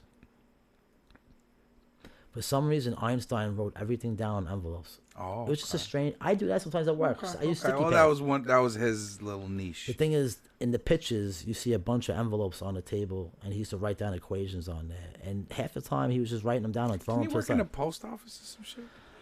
I don't know what Einstein did. These guys came from poor countries. They worked their ways up. No, Einstein. I think he worked in a post office. I don't want to. No. I know where he worked. He worked in a patent office. He was doing patents, that's the one. and he started. You know, listen. Tesla grew up in like some poor Polish fucking town. The guy wasn't even educated. Different time. But I'm saying, but imagine a guy who didn't go to school, Figuring didn't that go to shit out. college, and he like created. You know, this is Tesla right here. Wireless energy. Yeah. This is all Tesla. Shit, yeah. Do you know who was it? Thomas Edison. That was his competitor, Tesla. Tesla worked for him, and then Tesla went on his own and said, "Hey, I got wireless energy." Right. And they weren't having that. No, because Thomas Edison had AC and DC current. Correct. And also, the reason why Thomas Edison had the advantage is, one, he was American, if I'm correct, right? He's American, right? Not sure. Well, whatever. He was involved more with the American government Sure. than Tesla. Right. We went up. The advantage is that he had J.P. Morgan behind him. Yep. He had investors. He had investors. the big people, the Roosevelts, big families behind him. So what happened was with Thomas Edison, his plan was to put up telephone poles and cables and wires, and there was people who the login for the telephone poles, to build the telephone poles, to Sure. install them. There was already contracts made out. There was already plans to put telephone poles all over the Just country. needs to be put in action. Tesla comes and says, "Hey guys, That got free. you don't need energy. those telephone poles and wires. You Watch just this." Set up a tower, yeah. No, what he did? He built a tower. He used J.P. Morgan's money. He borrowed $120,000 from him. He borrowed the money. He lied to J.P. Morgan, telling him he was going to build a tower for energy and stuff. Sure. But he didn't tell him exactly what he was doing. He didn't tell him it was wireless. He lied to the government. Everyone he was working for, he lied to. And what he does, he built this tower by himself, and he walked 1 mile away, and he put a light bulb in the Held a ground. light bulb in his hand. No, he put it in the ground. He had to go into the ground because everything was in the ground at that time. But he put it in the ground and it lit up. Then he walked another fucking 50, 60 feet. One more in the ground. As he went further, he put them in the ground and they lit up. And know what he said? Because he said he was a certain distance away from the tower. He said he had the equation where if he was to put a certain amount of towers around the whole planet, like one... There would be, they would light up anyway. No, he would use, the connection would go through the air. I guess that's radio frequencies Yeah. or radio waves, whatever it is. Microwaves, radio His waves. plan was maybe to put one, not in each country. He was going to have the planet and put one here, one here, one here. He was going to put them in certain spots on the planet. And what happens is the energy will be a force field around the planet. Right. And it would pass around free energy. That means free lights in your house. Yep. Free everything. No wires, no nothing. Yep. And when he told people that, know what J.P. Morgan did? Shut that shit down. He quick. stopped funding them. The government, whatever, all of a sudden Tesla's found dead in a New York City hotel. I think he was in New Yorker, the hotel. I'm not that sure. famous hotel. I'm not sure, buddy. Guess who the first people that were there? The maid finds him dead. And you know what happens? The FBI comes before the even coroner. Right. They take everything in that room. They went to his fucking properties. They went to his labs. They took everything out. Yep. And they fucking said, okay, now you can go put this motherfucker in the ground. His research stays with us. Look at Einstein. Einstein was working with Tesla in Long Island, Limetown. They were talking about him and a couple other guys with the Philadelphia experiment, where they made the Navy ship disappear. Yeah. Oh, There's a fucking video. I don't know if it's real or not, but it shows. I've seen the documentary. No, I'm on saying that. there's a video where it shows 3 Navy ships, right? No, I'm sorry, it shows 2 ships, and they're in the ocean, 2 destroyers, and there's a wake in the middle, but there's no ship. So you see 3 wakes, the trail in the With water, 2 ships. but there's 2 ships around it, like they were protecting it or studying it. crazy. And the view is from an airplane, and I say it's a pretty hard video to make fake these days. These days, yeah, it would be. But it just makes you think that if we can make things disappear, if it's true, if Einstein was able to do that, make things disappear and pop up somewhere else and do all this crazy shit, he split the fucking atom. He did some wild fucking shit. Man. I mean, this guy wasn't your average fucking just mathematician. This guy was like, hey, I'm gonna fucking split the atom, and then my friend over there, who was the guy who helped him with the bomb? What was his name? Don't remember. If they have a name for him, he's fucking killed, whatever. He's definitely in the history, but I forget his name though. Fuck. The guy, because he made a statement one time. Remember he said that he's pissed off that he created. He regrets recreating that bomb. Oh yeah. What did he say exactly? He's gonna be a reason for the end of the world or something like that. Something like that. It was something similar to that. Something like that. Yeah. Whatever. The bottom line is that these guys created shit back then, and that was like the fucking 40s, 50s, and 60s. 60s was like the end of their era. I think Tesla died like the 40s or whatever, 50s. Not even sure. I can look it up right now, but I don't know when did Einstein die. No one even talks about that. Let's talk about it. So my thing is, if these guys were able to split the atom, Right. let's say in the 1980s, let's say in the 70s and the 80s, we already went to the moon. Maybe we found something on the moon. You don't know what we brought back from there. True. So my thing is, maybe we actually did create a propulsion system, but we wanted to make it better, make it more cost effective. That's why we brought all these scientists in. But another thing too, Bob Lazar, 20-something years old. I think he's a little too young to be involved in serious shit like that. Different The times. No. Hold on a second. Different times, my ass. The CIA, the government, they didn't bring in 20-year-olds, 21-year-olds for important shit. Maybe to start off. They compartmentalized a lot. So like, if you're gonna be You know what he working, said? if you're gonna be working on this can, you can only work on this can, and you can't know what's going on in the next room. So Oh, you don't have they the do that with clearance. colleges you don't now. Have, you don't have the clearance for that. You know, they do that with colleges, So, right? they go to college like MIT and play special places, and they give them something and say, work on this, figure it out. Like, if this is something we created, try to make it better. Even like coding and like computer systems. I'm sure. And they'll have a group of kids work on it, students, but they're like under like national security. But this is the thing. Think tanks. You want to hear why Bob Lazar said the government basically showed interest in him? He says, basically, the guy he sent his resume out to, some guy, I don't know the guy's name. He sent the resume to this guy, and this guy is the one who hooked him up with the Area 51 job. Lazar calls it S4. I call it BS4 for him. But he says that when he was working in, was it Los Alamos, whatever? Los Alamos. Yeah, he was working as a scientist when he was young, which he says is early 20s, which bugs me out for one reason. You ever hear of college? Yeah. Okay, so you go to high school, you go to college, you finish college at 22. You don't become a scientist right away. You have to go to continue education. Yeah. So I'm thinking maybe if he said his late 20s, I would be like, okay, I believe still it. Kind of young. So when he said his early 20s, he said that when he used to go to work, he said he built this car, which I believe him. He built this car. It was he built the car, I think he said it was a Honda, but he put like a jet engine behind it, and it was going like 200 miles an hour. And he says he was driving it around New Mexico. Now, I find that maybe once in a blue moon, but not every day. He says it's an everyday car. He might have been the unique guy. Nah, I think a cop would stop you and say, listen, you got a fucking jet engine out of you your fucking shouldn't be back of your driving this on car. the street. You can't even register that fucking thing. Right. So maybe he had it and he drove it here and there and he showed it off. I could believe he made it. I could believe he drove it around here and there in the middle of the desert. But I don't think it was his everyday car. But that story, I don't care about that story. But he said he pulled up. Not a lot of details there. Yeah. He said he was known as a scientist with a jet Honda. I don't know what the fuck it was. Some jet motor or something like that. And he said he pulled Could up be a one. turbine motor. Yeah, he said it was like a jet fucking, it was a jet propulsion. Jets have turbines in them. Yeah, I don't know much about I'm not a motor guy, so maybe you know more. Yeah. But he says he pulls up, and he says when he pulled up, to his, whatever, he went to some scientist was giving a lecture, a seminar someplace. So he took off work that day. He drove his little fucking Jetson car, whatever the fuck he wants to call it, the Honda Jet. He drove it over there, and when he pulled up, the first guy he sees is that guy giving a lecture. So he said, I recognized him from the Science magazine. I went up to him, introduced myself, started talking to him. He seen my car, whatever. I'm sorry, Rob Lazar wasn't actually in the magazine. I believe he created the car. He was in a magazine. Yeah. And they were talking about it. No one knows what a magazine is, but maybe it's around. So they started talking. They remember each other.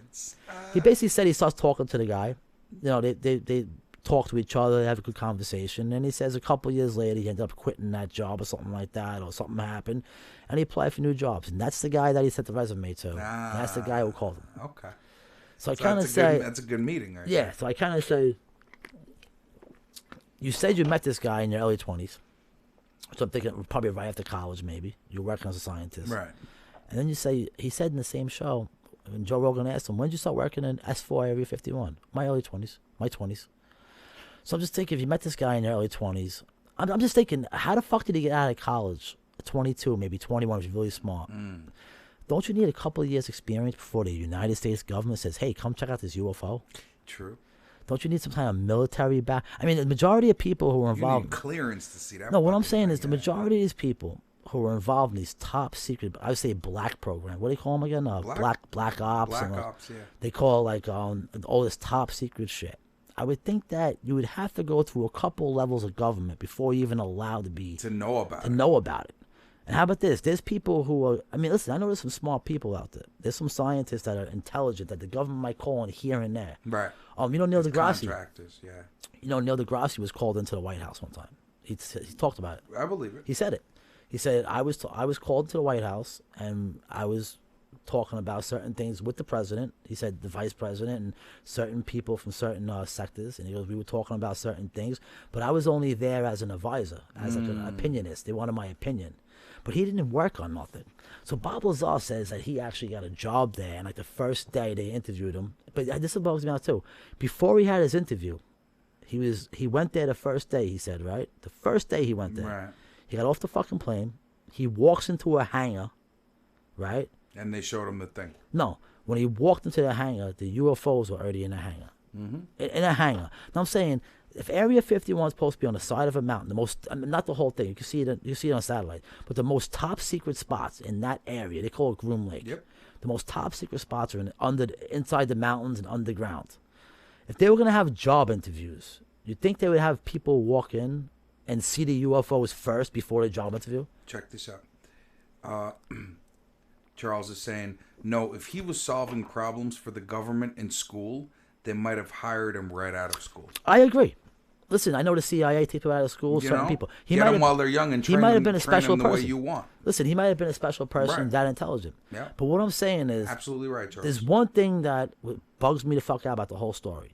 Everything else is I'm kind of suspect. Like, okay, I don't know about this. 25 years old, working for the government, Area 51. I mean, there's a lot of scientists in America. Like I said, it's different time. It means more than I say. I do believe it was different times, but I also do believe that this is the most significant fucking study in 1980. 1980s was different time. Like 1980s, you had to have some fucking. The president could not go to Area 51. Mm-hmm. So they grab Bobbles off of some bullshit scientist place. That who was no one knows He's a him, and he nuclear- knows stuff. But the thing is, he's a nuclear physicist. Yes. There was so many more smarter people at that time around. But he was pretty fucking smart. But what I'm saying They is, chose him. you ready for this one? You have a 25-year-old kid who's very smart, maybe just out of college, worked 2 or 3 years for some company, right?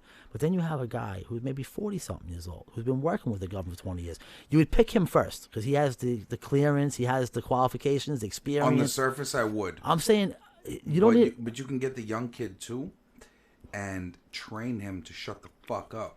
And That's the thing, though. And because a 40-year-old guy is less likely to shut the fuck up, especially knowing, for most of his life not working for a place where you're supposed to shut the fuck Well, another up. thing too that Bob Lazar says. You know what I mean? He says that the government erased his history from what college he went to, where he worked. And I'm saying, okay, no problem, but give me a favor. Show me a yearbook. They can't show a yearbook. And also, he also said, that's a good point, Charles. Or a professor might have contacted someone to come check him out to recruit him.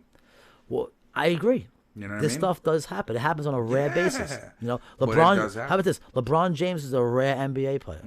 Denzel Washington is a very rare actor. Yes. These guys don't come around very often. No. I do agree with that. Einstein was rare. Tesla was rare. To have Tesla and Einstein in the same era almost, and Van Braun was like fucking.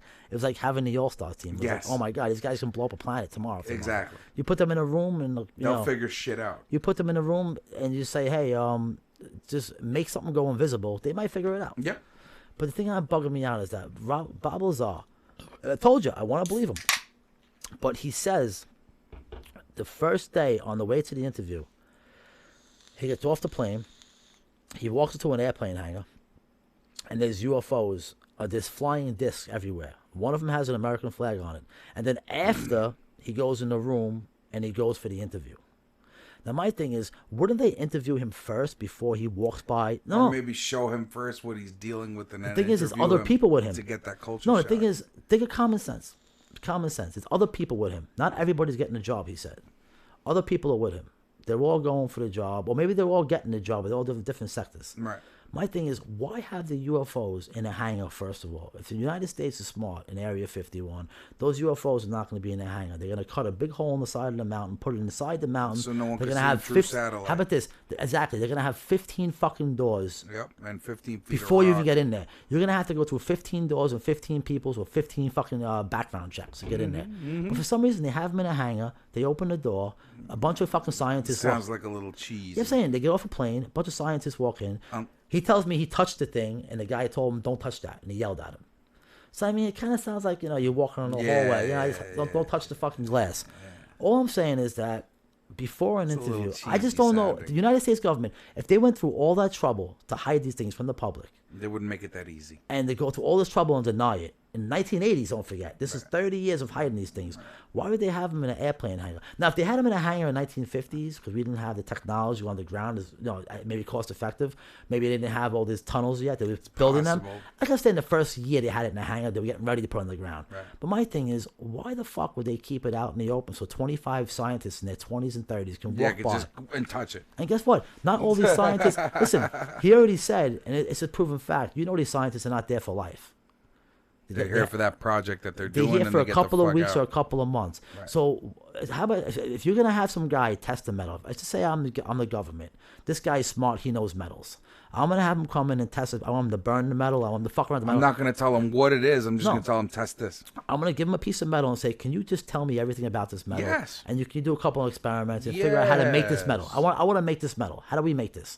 Where'd it come from? Mind your fucking business. But would I have him walk? Sign this. How about this? Would I have him walk by flying discs or UFOs and then give him an interview and then give him the medal? Right. It's all backwards. Right. First, you give him the interview and say, in the background check. Then you show him the medal. And if he does a good job, then maybe I'll say, okay, come here, I want to talk to you. This is where it came from. How can we build this? No, yeah. But they won't even do that, though. No, they'll give him the next project. Okay, study this button now. They'll give him a job somewhere in like some fucking He city. doesn't need to know. His skill set is to find out like what's Another in the thing, too. metal. He doesn't need to know where it came from because that'll blow his fucking Another mind, thing, too. and he'll be worthless. This is what another thing I'm curious about. Now, Robert Lazar said he worked there in I think it was 1982 or in the 80s, early 80s, definitely. He started there in the 80s. All right. So from what everyone's saying, the first United crash was in the 50s. 1950 was it? Or was it 50 or 50? Something like the It was- 40s, wasn't it? No. It was after World War II. It was 1951 or 52. I don't know what Area 51 was. But 1950s. Right. So you had the 50s, the 60s, and the 70s. You have 3 decades. Basically 3 different generations. You have your 4th generation of scientists.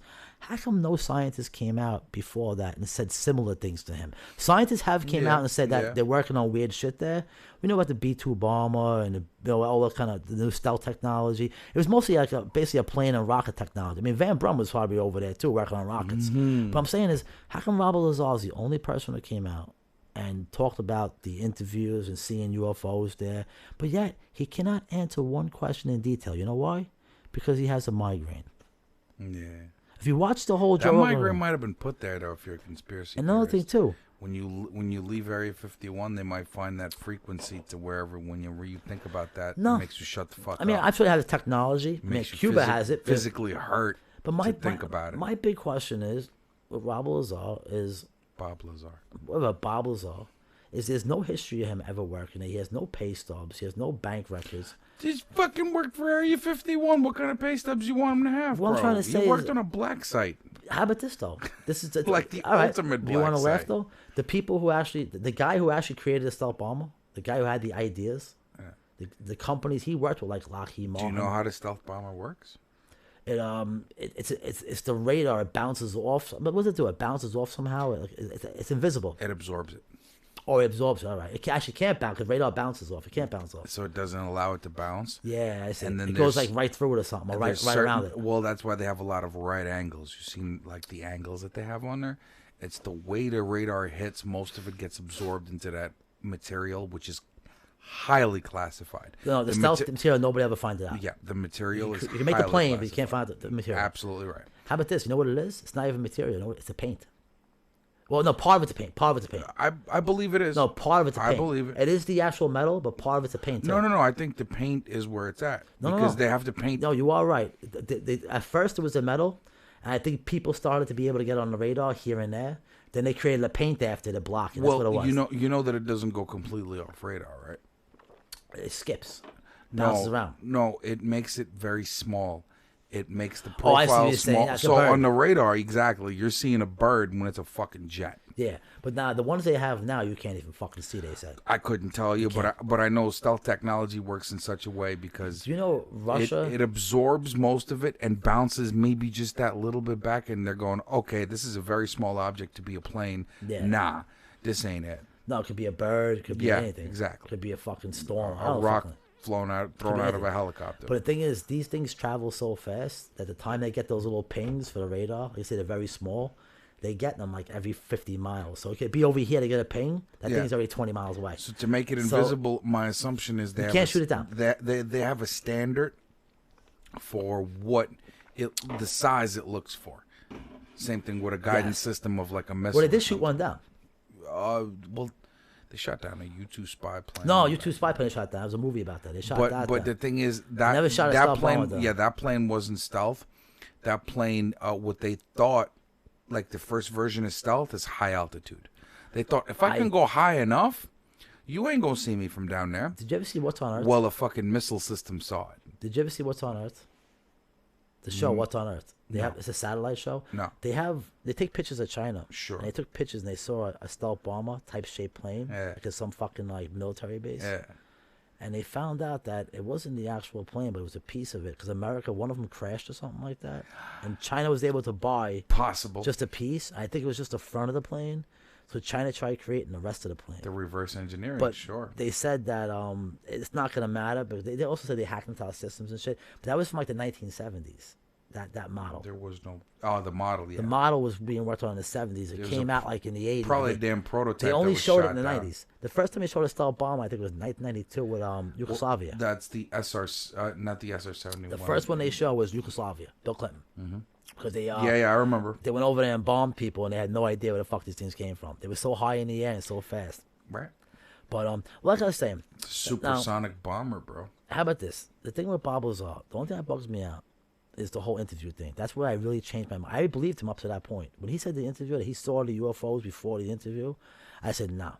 The American government... What else did he say? I want to know. I actually, honestly, that was the first Joe Rogan show I didn't finish. I even watched one about Singapore with some girl. It was more interesting. I forgot her name, but she was interesting. It was cool how Singapore became a first world country and shit. Yeah. And death penalty, all that kind of shit. Yeah, Canaan. They were like, yo, if you have pot down there, you're going... Life in jail. Yeah. No, death penalty. Death penalty, yeah. It depends on... I seen that show. It's not. It's all bullshit propaganda. A bag of pot, you won't get the death penalty, but like for cocaine, for selling drugs, you get killed. Sure. Not for... If you're a drug addict, they don't kill you the first time. They had a story like that where there's a girl who somebody slipped her a couple of kilos just to get it over, without her knowing, and she got pinched for it. But they let her live. Yeah, but she spent like 15 years in jail, bro. That was they called the Bally 9. Bally 9. They were from Australia. There was 9 of them. The surfers. And all 8 of them were killed. Death penalty. Whoever were involved. I'm not sure it was 8 of them. I think it was 2 of them. No, it was just one girl. No, others were locked up other countries. This is something different then. No. They did it to her. There was 2 guys who they brought the drugs. They were bringing the drugs, I think, into the country, and they used her. Yeah. She was from the Philippines. She was some maid or something like that. No. This was an Australian girl. No. She was living in Australia. But she was a Filipino girl. No, she wasn't. No, she was from... She looked American as all hell. No, I'm trying to tell you right now. I saw it a couple days ago. There's a documentary about her. I know. We're talking about a different person. No, listen to me. I'm being that serious. Talking about a different person. Give me a second. She was from the Philippines. She went to Australia. Hold on. No traits of a Filipino, listen to me. bro. Hold on. She was people from the Philippines. She looked like an American the white Philippines. girl. Stop playing. Stop She for 1 was second. Australian. No, there was 9 of them. Listen to me. What 9 of them? They spared her life. I saw it. Listen to me. It was one person. We're 1 talking about second. 2 different things. No, we're not. You know how much drug transfer goes over there? Hold on a second. I'm trying to tell you. I saw the whole documentary a couple of days. I'm trying to tell you. I remember. I'm trying to tell you. Give me 1 second. Her parents tried to buy her out. And I'll They tell you, couldn't. hold on a second. I'm telling you, she's not original. No, her. hold on a second. Her and her family, they call it a Filipino maid. Her and her family. She wasn't a Filipino. Listen, she wasn't. She was from Australia, but she came from the Philippines. We're talking about 2 different people. How can you not understand that? Well, they let her live. Okay, yours they let live. She was part of the Bally 9. Yeah. But the thing is, the one I'm talking about, it was just one girl. She went surfing with her friends. She was Australian. Yes. Okay. On the way back, some boys just slipped some shit into her fucking luggage, and they was on the same flight. So when they was getting off, they was gonna take it out of her luggage without her knowing. That's the best mule. I saw the documentary. The mule that doesn't know. But listen to what I'm saying. Yes. So she went across. They pinched her, and she was like, "Yo, somebody slipped this in my bag. I would never." She had no history of doing this kind of thing, and they fucking threw the book at her. They threw the book at her hard. And she was in that prison for the couple of years. They tried to get her parents tried to buy her out. They got her good lawyers and this and this and this. And at the end, they gave her like 15 years or some shit. Ready for this one? And it's like fucked. I'm gonna tell you right now. She got fucked. This is the actual, right here. I have it right here. This is Her name was Mary Jane. That was her name. Bally 9. Okay, but this is different. This is a no, different story. no. This is the Bally 9. But this is the different I know, story. but I'm saying no. This is a Bally 9 case right here. Ready for this? Go ahead, read. Stop for 1 second. Read. Mary Jane Fiesta Veloso Yep, different is person. is a Filipino woman who was arrested and sentenced to death for smuggling heroin into Indonesia. Oh shit! Yeah. Her case, among others, sparked international attention towards Indonesia's capital punishment and drug thing. Now, this is the girl who was with the Bally 9. Now, you are right. She was set up. I'm not saying you're wrong These about are 2 that. different people. Yeah. 2 different people. Again, I'm going to say this one more time. Hold on This a second. happens a lot, but these are 2 different people. I assure you. She wasn't part of no crew. It's just a different case. That's all it is. You know what I'm saying? And these cases do happen a lot. Wait, maybe you're right. And it just shows you that. Oh, you know what happened? These They were people- both caught at the same time, and they were supposed to be executed the same day, but they let her live because she was set up. But not by them, by her sister. Her sister-in-law did it to her. Sister-in-law was part of the Battalion. Oh, that's terrible. That's terrible. That's horrible. Imagine Yeah, that. man. You don't even know. That's the shit. Like, you know, they do that in Mexico. Well, how about this? Let's not get off topic. They do that shit in Mexico a lot, you know. Let's not get off topic. People who work in the United States every day, they target them. And there were cases I've seen documentaries too, where guys would break into somebody's car, but so nicely. You know, like you work in the States every day. You Yeah. pass through that border every day. You don't know nothing, so you're not on alert and shit. And they'll put kilos in the trunk, and they will let you go across the border. And then when you go to work, they'll break into your car and take it out. But Not in even a- that. They just pull up on you and take it out. no. They do it so quietly How about this? that's just what it is. Well, we got off topic for 1 second. Go ahead. Bob Lazar. Yeah. I just think, at first, when he told his story, it was short, cut, and dry. There wasn't much detail to it. And it sounded interesting. He made it sound like believable. Because the guy is very convincing. There's people out there, like a good speaker, like Mussolini, Hitler, even Obama. Right. I mean, these guys were great speakers in public, you know. So was Bill Clinton, you know. So was Trump. He can speak and make you believe things. But you know they're lying to your face. Of course. Bob Lazar, when he finally went into detail with Joe Rogan, I think Joe Rogan should go down in history as the person who debunked Bob Lazar. And how about this? He wasn't even trying to. Nope. He was just trying to ask him honest questions. I think Joe Rogan believed him 100%. Right. And he just asked him questions that he was just curious about. Exactly. They were curious questions. Exactly. Like, I want to know what color this thing was. Yes. I want to know this. I want to know that. What did it smell like? How about this? I got one for you. Bob Lazar says in the UFO. The whole migraine thing kind of killed me on the tough Yeah. Because how about this? There was questions. This is a bug you out. I'm watching this thing. I'm fucking stoned out of my face. I'm saying, Joe, please ask him this question. Please ask him if there's any computers in that UFO when he went inside of it. Yeah. And all of a sudden, a minute later, Joe Rogan says, "Hey man, was there any kind of like computer screens or buttons?" Yeah. I'm like, yes. And then Bob Lazar says, "I got a migraine now." I'm like, fuck. He always had a migraine on the Who question. was the other guy who was with him? He was like the guy who wrote the book who was like basically telling him like, you know, don't say this, don't say that. He was how about this? Every time he had a migraine, that guy would step in and say, yeah, you know, the reason why he has migraines, you know why? Because people asked him so much about it in his lifetime that it's starting to bother him. Bull fucking shit. You're a scientist. Come on. You've been Come yeah. on. No, So, I don't believe that. like I if said- you knew about God and people asked, would you blame him? And would you not become a higher being just by spreading First his of all, word? by him you know what I'm saying? how about Like, this? so no, if I he don't was a agree. scientist and nuclear physicist, or Like, whatever he he equated was, to God. I'm just saying, like, if he was a nuclear physicist, whatever he was, scientist, he knew by leaking this information that he was going to be asked a million questions the rest of his life. Now, how about this? It's like being a president. Everyone's going to ask you, are they really aliens? You know, of course the president's going to have the question asked him 100,000 times, even by talk show hosts. My thing with Bob Lazar is that when I watched that show, Bob Lazar, I started to notice that when Joe Rogan asked him the most common sense question, the question that any regular person would ask you on the street. yeah. You know, like, you It's know, hard to answer Like he those. asked him, like, "Yo, how big was the UFO, and how big were the seats in it?" And Lazar says, "Well, we assume that the aliens might have been 3 feet tall." He didn't ask you how big the aliens were. He asked you how big are the fucking seats. and he says small. Now small, okay. Now if they're so small, how the fuck can you fit in that fucking 5'5"? If they're 3 feet tall, the Yeah, ceiling's were 5 you foot. crouching when you were in the UFO? Exactly. It has 3 levels. This UFO. Yeah. You know, if you stand up straight, can you reach across all 3 levels? There was a certain question. How about this? After an hour, that was the first time I fell asleep on a Joe Rogan podcast. Damn. You know why? Damn. Not because it was boring. It was very interesting, but I lost interest Right. of Bob Lazar. Right. Not Joe Rogan. Joe Rogan's awesome. Yep. But then the next day, I watched a girl from Singapore talk about the death penalty and about the economy. Yo, somebody get these videos to Joe Rogan. Joe, we want to be on the show, bro. For real. I really think that Joe Rogan debunked Bob Lazar just by asking. And how about this? How amazing is that? How about this? I don't think Joe Rogan realizes it.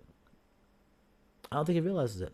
he walked away Joe, saying, you debunked motherfucking Bob Lazar No, I'm serious. by asking him some real shit. I don't think Joe Rogan. I think Joe Rogan asked him so many questions. I'm sure he realized. I'm sure he something asked was him a lot of wrong. stuff. That's why I kept probing. I him. think he kept it cool, and he wasn't trying to set him up for bad questions. Right. But I think Joe Rogan might have left saying, "Oh, I wish he would have answered this question more and that Right, question more." right. But when I watched it, I said, "Joe, you just debunked him.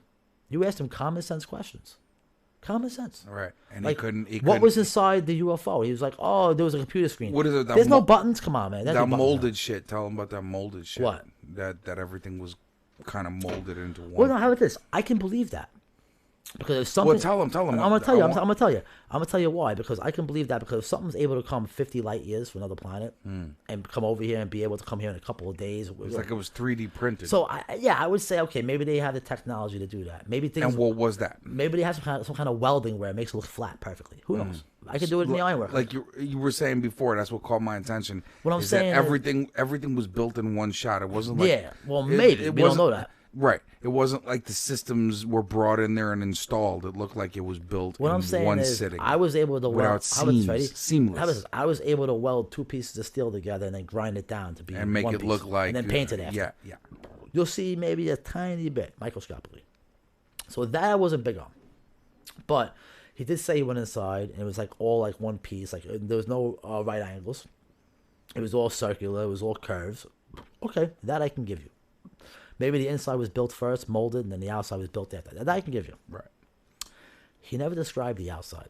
He never described any type of lights on it, what kind of metal it was, how shiny it was, how strong it was. How did the metal feel? No one asked. Joe Rogan asked, was it cold or hot? He was like, oh, it was like regular. I mean, it was like the answers he gave were like, Right. Yeah. on, Mediocre. man. Mediocre. Something you'd remember if you ever touched one of those. exactly. If someone said, if I said to somebody, yo, I just saw a fucking alien in a UFO in my backyard, what did it look like? I'd be like, yo, that thing was 3 feet tall, and fucking eyes were this big, and fucking no. You would remember, like, you go more into detail. Yo, when I bought my bike, my first bike, my fast bike, actually, I remember, I actually just looked at a video of us in PA. I remember that time you and Slava drove, and I drove with Yeah, I you. had the gun video, the guns, yeah. No, but when I bought the bike and we took the video, remember? I remember, yeah. Yeah. Oh, that video, I know you're talking I about. still have it. I'm going to show it to you. Yeah, not right now, but like I'll get it here. And I remember everything about how that bike felt. You know? Your first time. Every time. You know, I remember when I did, you know, how fragile the body was, but how powerful the bike itself Now, felt when you were Do you on remember the whole year you had it? When you had it for a year? Did you remember the whole year? Like every time you rode it, fifth time, the fourth time? I mean, I can remember everything, but you remember like the second time you rode it was easier. You know what I'm saying? Like, it. Yeah, I didn't count the rides, but I can. But what I'm saying to you right now, I'm gonna ask you a question. I'm saying like when you rode the bike the first time. Well, you remember, interview right? me like Bob Lazar about the bike and watch. That's what I'm saying to you. Watch. Do you remember your first time riding that bike? Yes. Okay. How did it feel? Very powerful. It felt when I first took it out on the road, and it was like it was a gloomy day. All right. How about this? What's the fastest you went on your first day? 100. First day, I rode it up the street, and I would say I hit about 50, 60 real quick. And I was like, holy shit. Now, were you cautious after you hit 50? I had to watch Yes. out for this thing. I had to learn how to Yes. use this thing first, you know? After I Now, because again the day was a little gloomy This is where I'm and a getting to little now. wet. So Okay. I was like, yo, I can't, like, when I first opened it and went, oh, all right, so I said, shit, I gotta watch I have a better what one I for do you. now. That's good. I'm happy you said that. The second day you rode it, was it dry or wet? Out. The next time I rode it was dry. Okay, now how'd you feel driving the second time? Were you able to go faster? You felt more comfortable? I felt a little bit more comfortable. I still had a little How issues about this? with Where'd the you drive clutch. it your second time? Same place in Same the PA house, but it was dry, and I had time to get ready for Okay, the so ride. did you drive the second time? Did you drive it longer than the Yes. first one? Yes. See, these are questions I'm asking you. Yeah, now. yeah. You Now, see how that I'll works? be honest. If you don't remember your fourth or fifth time, I understand. But I mean, you might, but I understand. yeah, I didn't. You're not gonna remember your 17th time riding a bike. Correct. But I'm saying, but your first fucking time. Yes. When I say- When you first Yeah. met it. I could say, hey, Boris, where'd you first start it up? In my garage. Nope. First place I started I'm it. just saying. Yeah, I know. First Yeah. place I started it up was on the back of the guy's truck who was selling it to me. No, I'm saying like when you first drove it. When you first owned it, where'd you first start up before you first ride? Where'd you first start it up? You might say PA house. The PA house. Where in the PA house? In the garage, on the fucking on the driveway. In the driveway. You don't remember. In the driveway. You can say to me, I started up in the driveway and I walked it onto the road and I started off slow and made a U-turn. Yeah. Bob Lazar is. I walked in, I saw disc shapes, I touched it. We're the guys, absolutely no details. Ready for this? No details.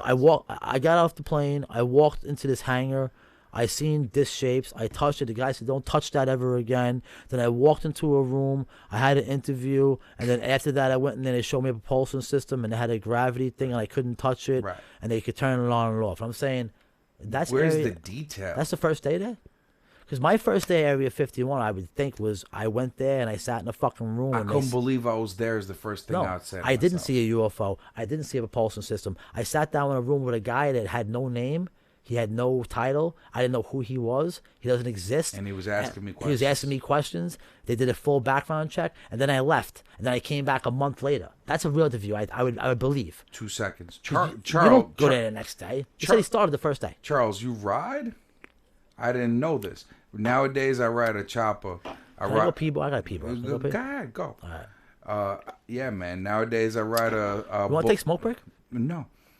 Go, 30 go ahead. minutes. Go. I can go smoke break? No, motherfucker. Come back here. I got you. I just got to pee. You got to wrangle him. You got to watch him because he'll. Oh, you might want to I'll take the wear the headphones off. headphones, Yeah.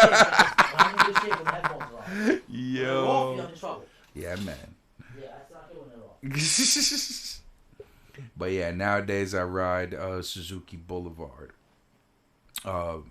So the Ducati days, that bike was so beautiful, and till this day and forever on, I've had the pleasure of owning a Ducati 1198S. And just like Bob said, I remember everything about it, so it's like I have nothing to prove. You know what I mean? But rebuild your carbs, and this summer, you know what I'm saying, we're going to figure something out, because I definitely want to ride. If anybody rides watching this podcast or in the future sees this video, I ride, so come ride with me. You know what I'm saying? Like, bike life is the right life. You know what I'm saying? So, definitely. And the bike, the first one, the Ducati, was, I called it the angry Italian woman. You know, the woman, like, just, she's so beautiful, she can curse you out, and you're gonna take it and go, yeah, oh yeah, And that motorcycle allowed me to ride it. After riding that motorcycle, I'm not scared of shit. Like, and when I got the Boulevard, obviously it was a lot heavier. Yeah, there you go. 95 Yamaha Venego 1000. Okay, so, yep. I ride a Boulevard M90, so that's a 1500 cc, what the hell is it? V-twin. And the thing weighs like 800 pounds. It can't get out of its own way, but it's so comfortable. Like, I could just sit on that thing and clack. Like, it's nice after a sports bike. And that's what I realized. You know, I want to ride, but I want to ride comfortable.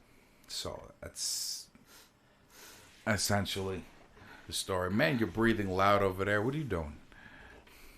No, I was thinking that there's something back. So yeah, that was the motorcycle segment of the show. You know what I'm saying? Yeah, motorcycles. So Charles are fucking fake. Yo, Charles, we're gonna link up and we're gonna get a nice ride going this summer for sure. Get your carbs. I got a question up. for Charles. Go ahead. I'll talk to Charles. Yeah, Charles, why don't you move down, Mike? Yeah, that's a good idea. Charles, okay? Charles, I have a question. Charles, be honest. Do you think that Bob Lazar, maybe he was a scientist, maybe he worked at some, government places and worked on some bullshit stuff, nuclear physics, whatever the fuck he worked on. But do you actually think he worked in Area 51 with a fucking UFO or propulsion system? Oh, shit, you seen my bike the last time? Okay, he'll answer. He heard you. I'm waiting for him. Yeah. Let me get a beer. Oh, so you see me on the Boulevard? Pretty much, because last time, if it had to have been, it's got to be the Boulevard. All right. Yeah. All right. Yeah. You have beers over there. You drank them already. Yes, I did. Holy shit, we're doing good here tonight. Yes, we are. I'm actually good after the next one. I'll probably have one more after this. I gotta walk home still, so. Well, better off than driving. You know. No, I wouldn't mind driving now. I just don't have a car. If I had a car, I'd drive home in a second. I know you would. There's a time I remember. Oh, and drinking and driving that time with no lights and you yelled at me? That's hilarious. It's just fucking great. Yeah, why don't you just ruin my whole shit? Well, I crashed once when I was drinking and driving in Queens. Well, that one time was amazing. Why? Because he had no driver's license. His girlfriend was in the front seat. And Not girlfriend at that time. whatever. And she was in the front seat. If I did, I'm sure. If he did, I'm sure he would have to watch what he says about it. So that's what he thinks. How about this? If he Wait, saw I wanna anything, he's answer. got to watch what I was he going to says. say, I agree with him. Actually, what's his name again? Charles Price. Charles Price. I agree with you. You know why? 'Cause I think that if anybody who worked if there was an Area 51, there was some type of alien technology and somebody did work on it, I truly think the government would approach them in a way the first time to let them know, not only will we fucking kill you, we will destroy you financially. Like yo. What he just said? Yeah, I want to hear what he say. Tell me his comments, please. Yeah. I'm sure they listen and watch him very close if he did work in there. So he's confirming what you're saying. Go. Yes, but the thing is that this guy's been talking since 1980. But he hasn't been talking like legit shit. That's like the shit that pissed you off. All right, so how about this? He's not going into I'm detail, but just enough to keep you interested. I'm going to give you an example, all right? There's a guy named William E. Cooper. Mm-hmm. I believe it's William E. I don't know if it's the middle name, but William Cooper. He wrote a book called The Pale White Horse. Now, when I was in jail, you were not allowed to order this book. Now, people like this book, Chariots of the Gods, because, you know, you're in jail, you like some wild, crazy fucking shit. Yeah. For some reason, actually, you guys want to know where I got interested in this stuff. Not only did I watch documentaries before this, but I watched them here and there. I was more into girls selling drugs and iron working and hanging out and making money. I wasn't really into like this stuff. Now I'm really into it. But where I first got into it is somebody gave me the book, Chariot of the Gods, in jail. A friend of mine was a white guy. He was like the head of the white guys. I don't remember. I think his name was Mike. He was like the number one guy above us. This is the guy that kept us safe. You know, taught me the ropes when I first went into jail. And when I first got there, he had some books, and I didn't know what to fucking do with my time. You know, I mean, you go from sniffing coke to drinking and smoking pot every day to going to a jail cell. Now you have shit. Right. So he gave me the book, Chariots of the Gods, and I read it. Charles says, yeah, he's very limited with what he says. Yes. Now, also, Charles, this guy gave me a book called The Pale White Horse. But there was a problem.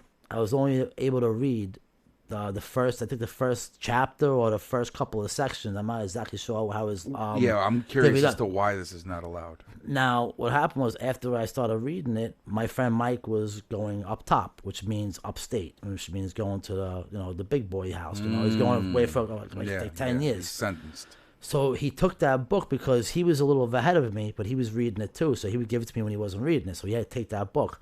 Now, I read Chariots of Gods in like 2 or 3 days. If it's not allowed, how did he get that shit in there? I don't know how he got it. Someone could have brought it to him, like a family member. But I mean, like if he's going up to the big boy house, how are you going to take No. with He could you? bring that. You could bring it with you. No one knows the book. You can't order it online, I'm saying. That was the problem. So when I was in there, So once you have it, it's got. I wanted to find the book again. I wanted to finish it. So I was getting whatever I was getting from my family.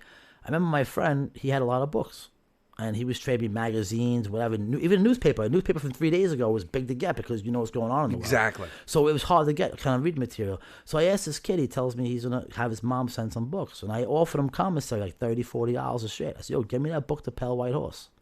My mom wasn't going to get it for me. She was pissed off I was in there. She would give me money for food, and that was it, my friends. So he tells me, he tried to order it, and he couldn't order it. And I went through a couple of people. I even went to the library in jail. I said, yo, can I get that book? They said, you're not allowed to have it here. I said, why? I didn't know why. The guy who wrote it was a naval intelligence officer. He was very high ranked. Navy. Okay. But now the Navy also deals with stuff in the air because they protect the oceans and the air on the oceans.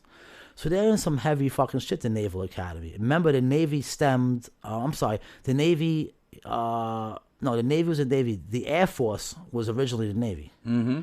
Correct. In World War II. Correct. That was the Navy. That's where the Air Force branched off. It branched off. So when the Air Force branched off, this guy, William E. Cooper, he was involved with the Navy at that time. This guy's a fucking, I think he's like I don't know how old he was. The point is that William E. Cooper actually has a record. Bob Lazar doesn't. He has a record of going to Indianapolis Academy. Annapolis. Whatever the fuck it is. Annapolis. You're right. He has a record of being in the Navy. He has a record of being in whatever wars. I don't know if it was the Korean War or World War II or Vietnam. I think it was Vietnam. He has records of being in wars. He has records of move up the ranks. He has records that he was a top, like a CIA guy, like a top naval. He was in naval intelligence. He was like one of the top guys. When he retired, he started leaking out shit. Now the government went after him. They were gonna put him in jail, all this kind of shit. He came out with his own talk show. You know the show Ground Zero and Coast to Coast? No. Coast to Coast. With that guy, what's his name? George Nooney or Nori? I think I've heard of it, but I haven't watched it. Coast to Coast. You know that guy from Ancient Aliens? He's on it a lot. George, what the fuck's his name? I don't. And I want to show you a picture real fast because this guy knew him very well. They were actually very good friends. And I think he was from, William E. Cooper was killed. And what's his name? Hold on, let's see. Coast to Coast. I just want to show you a picture. Here, right here. If you type Coast, it says Coast to Coast right away. Coast to Coast AM. This is a very interesting topic. You have to get this book, Boris. The Pale White Horse. I'd like to now. It talks about an alien. You know what they called it? They called it EBE. Okay. You know why? Why? No, it was extraterrestrial. EBE. No, it was EB. Oh, extraterrestrial. AET. Biological. ETB. No, it was EBE. It was extraterrestrial biological entity. Okay. Now that's why they named it. Okay. That makes sense. I like. You ready? Oh, George Norrie. I'm gonna show you a picture of him. You know this guy. You gotta know this guy. This guy is famous. He's the first one who started. You see him? You know him. Doesn't look familiar. From Ancient Aliens, you idiot. Well, shit. I You don't watch know. Ancient Aliens? I sometimes. How about this? This guy has a show. Now, in jail, his show is fucking the most popular thing. No, know why? It helps you escape for a Know little why? bit. Because when I was in jail, every night, there was nothing on. Even the radio stations, Hot 97, they had regular music on. You get bored of hearing the same songs. Yes. It was like a podcast, but you couldn't see. This is like the first original podcast. Yeah. Now, what it was George Norrie, talking to people about government conspiracies, all types of shit. Not only about aliens, talking about different how about when that airplane went missing. He talked about it. He was kind of like he was kind of like a conspiracy theorist. No, not really a conspiracy theorist. No, because he never said anything for fact. He just asked questions. Yeah, exactly. He Yeah, just tried to people research the topics. Yes, he was kind of like that guy from fucking what's his name? Infowars. Infowars came after him. What's his name? Alex Jones. How about this? He was kind of like him, a similar show. But the thing is that he never said that this is fact, this happened, that happened. What he would have like a scientist on. He had Bob Lazar on. He would have other people on. He had people on, like say some guy wrote a book about ancient aliens. You'd have that guy on and talk to him, archaeologists. Sure. But he had cool fucking topics. Yeah, man. So every night in jail. Something nice to listen to. Every night in jail. Some kind of information. How about this? When you want to go to sleep, you don't want to hear rap music, rock and roll. Correct. You want to turn it off, right? Correct. But if you put this show on, it kind of puts you in the mood to go to sleep. Yes. So when I was in jail, someone put me onto it. The guy next to me goes, yo, put on Coast to Coast AM. It was on AM station. I said, what's that? Plus, it was the only AM station we had good reception on. See, to have a radio in jail, you didn't have reception. Are you allowed to have a radio? They gave us little Walkmans. They were clear. You could buy them. I think they're like $25 in the store. And you buy one and you buy the batteries. Okay. And everything's clear. They can see through it. So you couldn't hide anything in it. Right. Now, the whole thing is the FM station came in pretty decent. Hot 97, Z100. You had problems with most of those. KTU probably. Not really. The other stations were really bad. But for some reason, the AM station, you always got Coast to Coast. Perfect. So every night, people were listening to it. That's where the ancient alien theory really started. Because they had guys like Von Danken on. They had guys like from Ancient Aliens, like they're actually the originals. These guys were on 10 years before the show even came out. You know Ancient Aliens, right? Yes. 10 years before the show came out and became its own series, own sitcom, or whatever kind of you want to call it. A series. Yeah, they had these guys on the talk show, so I knew about these guys. Okay, that's And crazy. they were talking to Bob Lazar. Fucking in the 1990s, they were talking to him. They had this shows from the West Coast. So what happened was, I'm reading the books, I'm getting into it. All the kids in jail are into this shit, and they start talking about the Coast to Coast AM show. Now, William E. Cooper was very good friends with the guy George Norrie, who started the show. Right. He started the broadcast. Right. He started off as a regular DJ. He wasn't even into this shit. He was a regular disc DJ. That's crazy. But he got a job at some radio station, and they had like a talk show. And he just got into It it. was at 4 a.m. It was his It was thing. called Coast to. Originally, it was called. They branched off to Ground Zero, which was good. They had other guys, so it just became something that got pretty popular. And then they had one on the That's East awesome. Coast. That's awesome. One guy was in Toronto, which is Ground Zero. The other guy was in the West Coast with different times. Yeah. So now I'm all over the show, because now they're getting on the show about Yellowstone. Is it going to end the world? They're getting on the show about Hitler. Where is Hitler still alive? It's cool shit like that. Yeah. But they got into the whole UFO and alien thing majority of the time. Majority of stuff was about government conspiracies from the United States. So they had the Yeti on from Russia, shit like that. Right. Cool stuff. Right. So what happened was, I finally got a hold of William E. Cooper's book again. I got it. Someone came in a couple months later, and they had the fucking book. I was like, holy shit. But guess what? Same problem. I only read one more chapter. He got moved. So I ended up getting released. When I got released, I ended up ordering the book online. Man. This thing is fucking wild. He tells you who killed JFK. He tells you Who killed JFK, bro? This isn't about aliens. Yeah, who killed JFK? The Pale White Horse is about the United States government secrets. It's not about anything else. Who killed JFK, son? He says, What's your theory? I'm going to tell you. Tell me.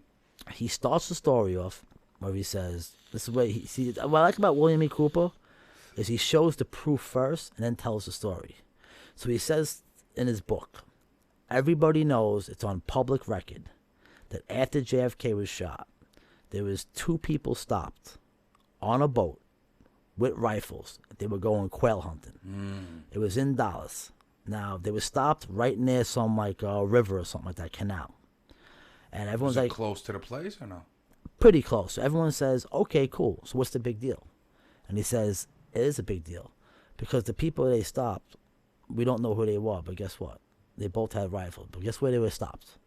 They were stopped at a place where the sewer ended. That sewer line goes to where JFK was killed. Understood. So he says that he had proof that the government was investigating that an assassin from France who was hired by the Cubans and the Russians. They were hired. Is that right? They hired somebody on the outside. That's a pretty crazy He theory. was Okay. sitting in the sewer. Charles, what do you think about that? Talk to me. I'm not saying I don't believe it. I think he was a little crazy with that. I do believe it was Oswald because it happened. They just want to admit it because it happened too easily. But he says that it was a French assassin who was famous in the world for having the best shot from far away. But this is the thing though. They said that he was in the sewer, so when the car came close in the street, he was shooting from me to you. That's how close he was. That's why his head went back. Oswald was there, he said, but Oswald was the patsy. He was the guy that got caught. course. They said the first shot Oswald missed, which is proven fact, that Oswald hit the first hit the traffic light. The second shot hit him in the neck, and the third shot hit him in the head. But for some reason, he said that the shot that hit him in the neck came from the back of the neck, but the fatal shot was the side of the head. So he basically says that JFK. He goes into every part of the book was a different conspiracy. JFK, Area 51, aliens. But he said that the EBE thing, that there's something called, he called them EBE, and the thing was able to, they were trying to teach it how to talk. They're trying some kind of, what do they call that thing? He goes, not the Russians. JFK was days away from getting rid of the Cold War. Well, he's right. There's a lot of things going on at that time. Charles, how? What's your opinion on how he was Let me days tell you away why from JFK getting was rid killed. of the Cold War? I'm Hold on. curious. Go ahead. Oh no, I'm sorry. I never Go ahead, said you talk. I never said the Russians and Cubans were behind it. He never said that. Well, I'm curious about what he's got to say in regards to that. What I'm saying is the reason why William E. Cooper, what he said, he didn't say the Russians and Cubans. I'm sorry, I misspoke before. The Russians and the Cubans were blamed for it, but he's saying a French assassin did it. But who was yeah, he might have been hired. You know who was Sure, behind sure. it though? Who? He says the United States government was behind it. You know why? You know why he proved that? You know how he proved that? Because William E. Cooper talks about how the number one guy in the Secret Service who controls everything. When the president goes places, like the whole crowd control, and he maps everything out. He's a top guy. For some reason, he was sent to somewhere else to work on something else. They basically took him out of the crew. You're going over here tomorrow. It's a done deal. Take orders. Right. He was basically took over there. And he also said that there was a newspaper in Alaska that was printed 1 hour before JFK was actually shot, that JFK was dead. He has a couple of conspiracies. Now, he's not saying these are true. But he also says that the United States government did it. You know why? Because JFK was giving a speech that day. And he was not to give that speech. And guess what? Ooh. That was after we went to the moon. Think? You think? JFK I mean, it would be cool as shit, but like, do you think? Listen, the way he was killed, and they even say it. We got one from Charles. The Russian politicians that was talking over in the 1960s in JFK were good friends.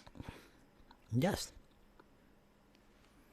It was easy to blame the Russians at that time because we were in it. Because everyone's blaming the Russians at that time. We were in a Cold War with them. JFK was having issues with them and having problems with Cuba. It was easy. Remember, JFK could have been killed by the mafia, they said. He told. Yeah. He basically said, William Cooper basically said. He pissed off a lot of people. William Cooper said it stemmed down to where he was killed by the United States government, but at that time the government was working with the mafia. So the mafia could have killed him, the government knew about it. You know what I'm saying? He was killed by the government. He wasn't killed by the Russians and the Cubans. The Russians and the Cubans didn't have the... They were working on a lot of good things between both countries. They were. It's called peace. Mm-hmm. The Russians did not have the resources to kill a president in the United States at that time. They didn't. They didn't have the people. They didn't have the technology. He didn't want war. Not even that. Russia had no need to do it. And he didn't want it. He didn't want war. Do you know? See that. How about this? Do you know why? Putin had a good point. Putin said, "Why would any country want to kill an American president? He's only there for 4 to 8 years. Yeah. So if you want to do anything," he said, "just wait for the next president and come up with a different strategy." He goes, "If you want to kill a dictator, it's understandable." Right, because he's there for life. But he said Putin gave us credit. The smartest thing America did was do every 4 years and change power over. Absolutely right. And it changed parties. Every 8 years, possibly. Because no one can keep track of your shit. They know which way you're going to go. You can go with Trump. Well, it changes the dynamics of the country based on the time. Because you're going to have guys, they're still going to be, they're going to be older, let me keep on, but they're going to be from that time. So let me keep on going. So William E. Cooper was this Navy intelligence guy, worked for the CIA, probably involved in shit that we don't even know about. He wrote a book, and the book came out after he died, obviously. So it's not like whatever. He wrote a book. He had his own talk show. He was talking about shit. He was going to stop the Vietnam War, but it started. How about this? Oh no, I believe it. Maybe I believe it. No. He was trying to pull out of the Vietnam War. Lyndon Johnson. Oh, I don't know. Maybe he's trying to pull out or stop it. Yeah, he's right about that though. Something happened with that. This is what I'm saying though. William Cooper came out with a radio show. He started talking about shit because he didn't agree with how things were going on. He started talking about shit, saying shit. This is how crazy it was. One day his daughter. He was talking to his daughter on the phone. Swear to God, he said this. He was scared. His daughter called him up from some place. She was coming to visit him, and he talked to her on the phone. And he told her, he said, "Honey, I want to tell you something. I want to tell you where I was working, what I was." He was older now. I want to tell her a couple of things. All of a sudden, his phone hung up. It clicked off, and he didn't know why. He said, and he goes, after that, I knew my daughter was coming, and he said, I want to take a walk to the store to get some groceries, a few blocks away. I walked to the store, and I'm on my way back home. The car pulls up, a couple of guys. They told me, you spoke to your daughter. If you tell her anything, you're dead and she's dead. Wow. What's the first thing his daughter said when she came the next day? She was obviously traveling. Yeah, she wanted to know about the thing. No. She said, "Dad, a bunch of guys approached me. Oh. And what's going on?" He said nothing. He just left it at that. He never told her. I think he should have shut his mouth and just told her. That's why he decided to write everything down. He wrote everything down. He wrote a book, but he had a talk show. You know how he died? It was an accident, they said. There was a phone call in front of his house. He called the cops. Somebody was playing a radio really loud on his block, middle of the night. He called the sheriff, and he told the sheriff, "There's somebody on my block playing a loud radio, so it's causing making noise." The sheriff came, and when the sheriff came in front of his house, he came outside, and the sheriff shot him. And what the sheriff said? There was no gun. I thought he had a gun. But they said there's no record of the sheriff stopping anybody for loud music. There's no logbook about it. The phone call wasn't even logged in. Ooh. But people knew about it, though. That's fucked. He was killed. And William E. Cooper wrote a book, and probably one of the best books I ever wrote, that and Chariots of the Gods. And I recommend people read that. The pale white horse. A pale white horse and chariots of the gods. What's good about the pale white horse is that he goes right to the detail, but he shows you the proof in the beginning of the story. So he tells you the proof, and then you read the story after. You know, he'll say like EBE. He said that the United States shot something down. They got the fucking alien, and they held it for a couple, whatever, I don't know, a year or two, or a couple months. He said the thing died. He said it was like a biolog. It was like a. He said it was compatible to a plant. They had to bring in biologists. I'm sorry. What do they call plant guys? There's a dumb fucking name. God damn it. It's a dumb fucking name. We don't remember it. No. It's a Anthropologist. No. It's a plant. Holy shit. You know what I'm talking about, though, right? Yeah, we're blanked out on the podcast. A plant. The guy who grows plants. What do they call him? Botanist. A botanist. They Jesus said they actually Christ. brought in the top botanist in the world to study this fucking thing. They said it was like plant life. It didn't eat, didn't go to the bathroom, and how they try to talk to it, he said well, it can go between walls.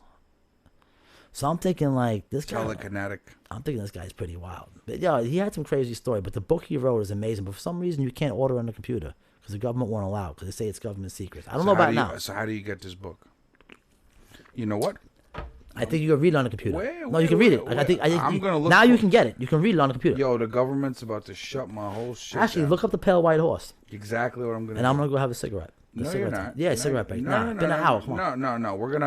We're gonna look this up and then we're gonna both have a cigarette. All right, so cool. Stop playing fucking games with me. I'm not playing games with you. Boy, you know what I'm saying? Don't make me go fucking ape in this bitch. Like, I've been here for fucking 6 hours. I don't give a fuck. We definitely beat Joe Rogan's show for time almost.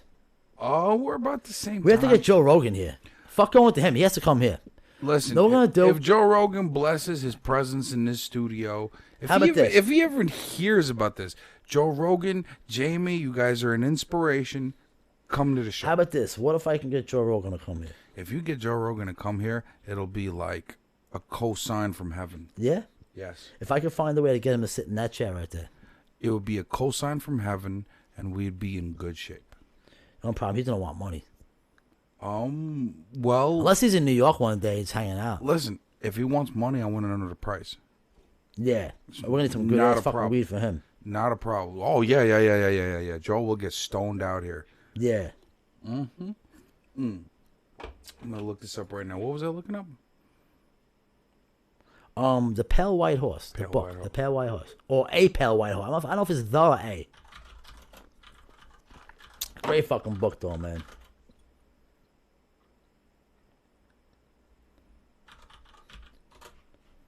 Crazy book.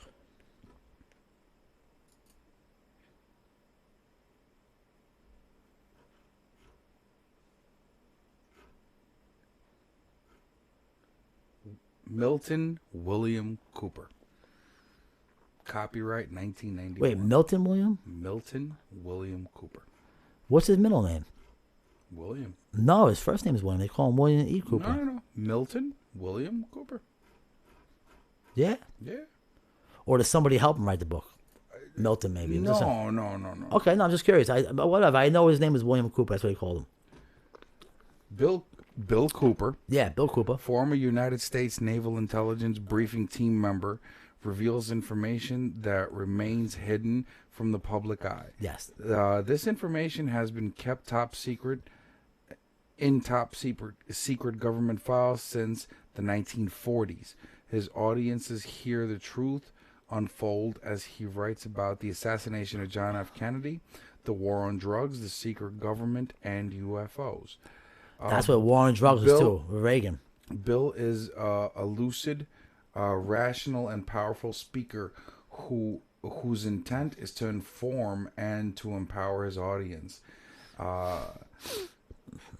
Standing room only is normal. His presentation and impact on listeners and all backgrounds and interests. He has spoken to many groups throughout the United States and has appeared regularly on many radio talk shows. Yeah, his own show, too. That's crazy. See how he died. I'm good. Go down. See how to type in how he died. He was shot by how would a law-abiding citizen, intelligence officer be shot by a cop unarmed? You know what I'm saying, Boris? It's a little fucking weird, right? It's a little weird. weird. You would think he would know, like when a cop pulled up, "How you doing, sheriff?" You know, you're a Navy guy. You know, you've been in war and shit. You know, you think some unarmed fat cop's gonna shoot you? Because see how he was killed. It doesn't say. Type in Bill Cooper shot by cop. That's what you'll see. You'll probably see something about that. And after that, I'm taking a piss, and we're gonna have a cigarette and wrap this up. We can go on to the next time we'll do this. Bill Cooper, the whole thing. Right, we could do a whole show about him. You can read the articles about. Did they say anything? No. Well, I'll tell you what. I'll do you one better. My dear friends, we're going to wrap this right now because if we're going to love you guys. If we're going to have a cigarette and come back. Nah, I'm not going to do another show. Yeah, it's pointless. I'm too tired. I want to relax for 10 minutes. So, yo, thank you so much for hanging out with us tonight. Charles Price. Charles, shout out Charles. Thanks, Charles. Yeah, man. Joe Rogan, come on our show and maybe you'll get famous. Yeah. Nah, I'm only kidding. You're already famous. I respect you. Yo, thank you so much for hanging out with us tonight.